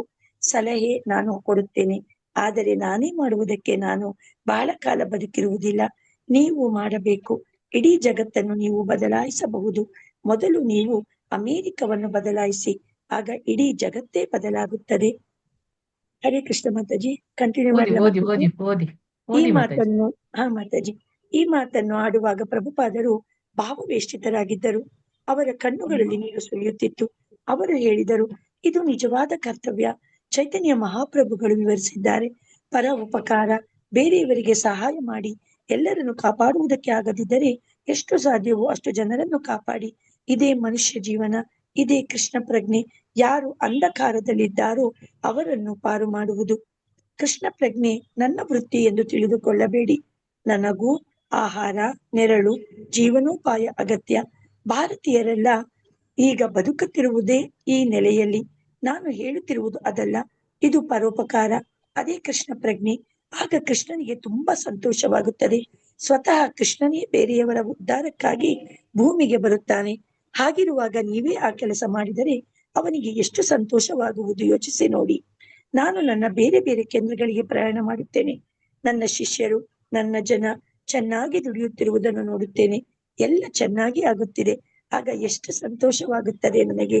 ಹಾಗೆ ಕೃಷ್ಣನಿಗೂ ಕೂಡ ಇಂತಹ ಸಂದರ್ಭ ಎದುರಾದರೆ ನಾನು ದುಡಿಯಲೇಬೇಕಾಗಿಲ್ಲ. ಇಡೀ ನನ್ನ ಉಳಿದ ಜೀವನ ಪುಸ್ತಕ ರಚನೆಯಲ್ಲಿ ತೊಡಗಿಸಬಹುದು. ನೀವು ಕೃಷ್ಣನ ಪರವಾಗಿ ಕೃಷ್ಣನ ಕೆಲಸವನ್ನು ಜಗತ್ತಿಗೆ ಉಳಿದ ಮೂರ್ಖರ ಉದ್ಧಾರಕ್ಕಾಗಿ ಮಾಡುತ್ತಾ ಹೋದರೆ ಕೃಷ್ಣನಿಗೆ ತುಂಬಾ ಸಂತೋಷವಾಗುತ್ತದೆ. ವೈಷ್ಣವನ ಅರ್ಹತೆಯೇ ಪರ ದುಃಖಿ. ಇನ್ನೊಬ್ಬರ ದುಃಖವನ್ನು ನೋಡಿದರೆ ಅವನು ಅಸುಖಿಯಾಗುತ್ತಾನೆ. ಅವನೇ ವೈಷ್ಣವ. ಈ ಒಂದು ಆತ್ಮೀಯ ಸಭೆಯು ಪ್ರಭುಪಾದರು ಮೇಲೆದ್ದು ಕೋಣೆಯ ಹೊರಗೆ ನಡೆದಾಗ ಮುಕ್ತಾಯವಾಯಿತು. ಹರೇ ಕೃಷ್ಣ. ಹರಿಕೇಶ ಅವರು ಶೀಲಾ ಪ್ರಭುಪಾದರ ಭೋಜನವನ್ನು ತಯಾರಿಸಲು ಧನ್ಯವಾದಗಳು ಮಾತಾಜಿ. ಮಾತಾಜಿ ಧನ್ಯವಾದಗಳು ಮಾತಾಜಿ. ಅವರು ಶೀಲ ಪ್ರಭುಪಾದರ ಭೋಜನವನ್ನು ತಯಾರಿಸಲು ತಾವು 2.5 ಗಂಟೆ ಸಮಯ ತೆಗೆದುಕೊಳ್ಳುತ್ತಿರುವುದಾಗಿ ಹೇಳಿದರು. ಆಗ ಪ್ರಭುಪಾದರು, ನಿನಗೆ ಅಡುಗೆ ಮಾಡುವುದಕ್ಕೆ ಬರುವುದಿಲ್ಲ. 1 ಗಂಟೆಯಲ್ಲಿ ಹೇಗೆ ಅಡುಗೆ ಮಾಡಬಹುದೆಂದು ನಾನು ನಿನಗೆ ತೋರಿಸುತ್ತೇನೆ ಎಂದರು. ಹರಿಕೇಶನಿಗೆ ನಂಬಿಕೆ ಆಗಲಿಲ್ಲ. 1 ಗಂಟೆಯಲ್ಲಿ ಆಶ್ಚರ್ಯ ಎಂದು ಉದ್ಗರಿಸಿದರು. ತಕ್ಷಣವೇ ಪ್ರಭುಪಾದರ ಅಂಗಿಯನ್ನು ಬಿಚ್ಚಿ ಮಿಸಿಸಿಪ್ಪಿ ಫಾರಂನ ಚಿಕ್ಕ ಅಡುಗೆ ಮನೆಯನ್ನು ಪ್ರವೇಶಿಸಿದರು. ಶಿಷ್ಯರೆಲ್ಲ ತೆರೆದ ಬಾಗಿಲಿನಿಂದ ಇಣುಕಿ ನೋಡುತ್ತಿದ್ದರು. ಪ್ರಭುಪಾದರು ತಮ್ಮ ಕೈಗಡಿಯಾರವನ್ನು ನೋಡಿಕೊಂಡು, ಈಗ 12 ಗಂಟೆ ಎಂದರು. ಮೇಲೆ ಮಾಡ್ಬೇಕು ಮಾತಾಡಿ, ಮೇಲೆ ಮಾಡಿ. 1965ರಲ್ಲಿ ತಾವು ಅಮೆರಿಕಕ್ಕೆ ಬಂದಿದ್ದ 3 ಪಾತ್ರೆಗಳ ಅದೇ ಹಿತ್ತಾಳೆ ಕುಕ್ಕರನ್ನು ಒಲೆ ಮೇಲಿಟ್ಟರು. ಕೆಳಗಿನ ವಿಭಾಗದಲ್ಲಿ ನೀರು ಮತ್ತು ಹುರುಳಿಕಾಳು, ಮಧ್ಯದಲ್ಲಿ ಅಕ್ಕಿ, ಮೇಲ್ಭಾಗದ ಬಟ್ಟಲಲ್ಲಿ ನಾನಾ ರೀತಿಯ ತರಕಾರಿಗಳು, ಬಟಾಣಿ, ಆಲೂಗಡ್ಡೆ ಮತ್ತು ಕೋಸು. ಒಲೆ ಸಣ್ಣ ಅಳತೆಯಲ್ಲಿ ಉರಿಯುತ್ತಾ ಇತ್ತು. ಬಾಣಲೆಯಲ್ಲಿ 1 ಇಂಚಿನಷ್ಟು ದಪ್ಪ ತುಪ್ಪ ಹಾಕಿ ಒಲೆ ಮೇಲಿಟ್ಟರು. ಬಿಳಿ ಬದನೆಕಾಯಿಯನ್ನು ಹೆಚ್ಚಿ ಅರಸಿನ ಉಪ್ಪಿನಲ್ಲಿ ಅದ್ದಿ ಬಿಸಿ ತುಪ್ಪದಲ್ಲಿ ಅದನ್ನು ಚೆನ್ನಾಗಿ ಹುರಿದರು. ಹಿಟ್ಟು ಕಲಸಿ ಚಪಾತಿ ಮಾಡತೊಡಗಿದರು. ಮಧ್ಯೆ ಮಧ್ಯೆ ಗಡಿಯಾರ ನೋಡಿಕೊಳ್ಳುತ್ತಿದ್ದರು. ಈಗಾಗಲೇ 45 ನಿಮಿಷ ಆಗಿ ಹೋಗಿತ್ತು. ಕುಕ್ಕರಿನ ಮುಚ್ಚಳ ತೆರೆದು ಅದನ್ನು ತಿರುಗಮುರುಗ ಮಾಡಿ ಹುರಿಯುವ ಬಾಣಲೆ ಮಾಡಿಕೊಂಡರು. ಅದರಲ್ಲಿ ತುಪ್ಪ ಹಾಕಿ ಹಾಗಲಕಾಯಿಯನ್ನು ಸಿದ್ಧಪಡಿಸಿದರು. ಅದಕ್ಕೆ ಮೆಣಸಿನಕಾಯಿ, ಇಂಗು, ಸಾಸಿವೆ, ಜೀರಿಗೆಯನ್ನು ಹಾಕಿದರು. ಬೆಂದ ತರಕಾರಿಗೆ ನಿಂಬೆಹಣ್ಣು ಹಿಂಡಿದರು. ಅಲ್ಲಿಗೆ ಅಡುಗೆ ಮುಗಿದೇ ಹೋಯಿತು. ಶ್ರೀಲ ಪ್ರಭುಪಾದರು ತಮ್ಮ ಕೈಗಡಿಯಾರ ನೋಡಿಕೊಂಡರು. 1 ಗಂಟೆ 9 ರೀತಿಯ ಪದಾರ್ಥಗಳನ್ನು ತಯಾರಿಸಿದ್ದೇನೆ ಎಂದರು. ಪ್ರಭುಪಾದರು ಅಡುಗೆ ಮನೆಯಿಂದ ಹೊರಗೆ ಬಂದರು. ಸೇವಕ ಅವರಿಗೆ ಊಟಕ್ಕೆ ಸಿದ್ಧಪಡಿಸಿದ. ತಾವು ಅಡುಗೆ ಮಾಡುವುದನ್ನು ನೋಡಿದ ಪ್ರತಿಯೊಬ್ಬರಿಗೆ ಸ್ವಲ್ಪ ಸ್ವಲ್ಪ ಪ್ರಸಾದವನ್ನು ಕೊಡಬೇಕೆಂದು ಪ್ರಭುಪಾದರು ಸೂಚಿಸಿದರು. ಸಂಜೆ 5 ಗಂಟೆ ಸಮಯ. ಪ್ರಭುಪಾದರ ಫಾರಂನಲ್ಲಿ ಸುತ್ತಾಡಿಕೊಂಡು ಬಂದರು. ಒಟ್ಟಿಗೆಯಲ್ಲಿ ಕರುಗಳು ಹಾಲು ಕುಡಿಯುವುದನ್ನು ನೋಡಿದರು. ನೀವು ಎತ್ತುಗಳನ್ನು ಹೇಗೆ ಬಳಸುತ್ತಿದ್ದೀರಿ ಎಂದು ಪ್ರಭುಪಾದರು ವಿಚಾರಿಸಿದರು. ಮೇಲೆ ಮಾಡ್ಬೇಕು ಮಾತಾಜಿ. ಆಯ್ತು ಮಾತಾಜಿ, ಟೈಮ್ ಆಯ್ತು. ಧನ್ಯವಾದಗಳು ಮಾತಾಜಿ.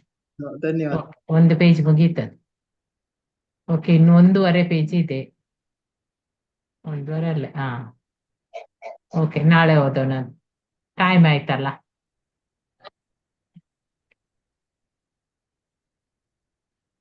ಅಟೆಂಡೆನ್ಸ್ ಹಾಕಿದ್ದೀರಾ ಎಲ್ಲರೂ? ಹಾಕಿದೀವಿ ಮಾತಾಜಿ. ಇದೀವಿ ಮಾತಾಜಿ. ಆಗಿದೆ ಮಾತಾಜಿ. ಹರೇ ಕೃಷ್ಣ ಮಾತಾಜಿ, ಧನ್ಯವಾದಗಳು. ಹರೇ ಕೃಷ್ಣ. ನಾಳೆ ಸಿಗೋಣ. ಆಯ್ತು, ಮೀಟಿಂಗ್ ಧನ್ಯವಾದಗಳು. ನಾಳೆ ವಿವರಿಸೋಣ. ಹರೇ ಕೃಷ್ಣ ಮಾತಾಜಿ. ಹರೇ ಕೃಷ್ಣ ಮಾತಾಜಿ, ಧನ್ಯವಾದಗಳು. ಅನಂತ ವಾಂಚಕಲ್ಪತರುಭ್ಯಶ್ಚ ಕೃಪಾ ಸಿಂಧುಭ್ಯ ಏವ ಚ ಪತಿತಾನಾಂ ಪಾವನೇಭ್ಯೋ ವೈಷ್ಣವೇಭ್ಯೋ ನಮೋ ನಮಃ. ಹರೇ ಕೃಷ್ಣ ಕೃಷ್ಣ ಕೃಷ್ಣ ಹರೇ ಹರೇ, ಹರೇ ರಾಮ ರಾಮ ರಾಮ ಹರೇ ಹರೇ. ಅನಂತ ಕೋಟಿ ಭಕ್ತ ವೃಂದಕ್ಕೆ ಜೈ. ಇಲ್ಲಿ ಬಂದವರಿಗೆ ಎಲ್ಲರಿಗೂ ಕೂಡ ಧನ್ಯವಾದಗಳನ್ನು ಅರ್ಪಿಸುತ್ತಾ ಇಂದಿನ ದಿನ ಎಲ್ಲರಿಗೂ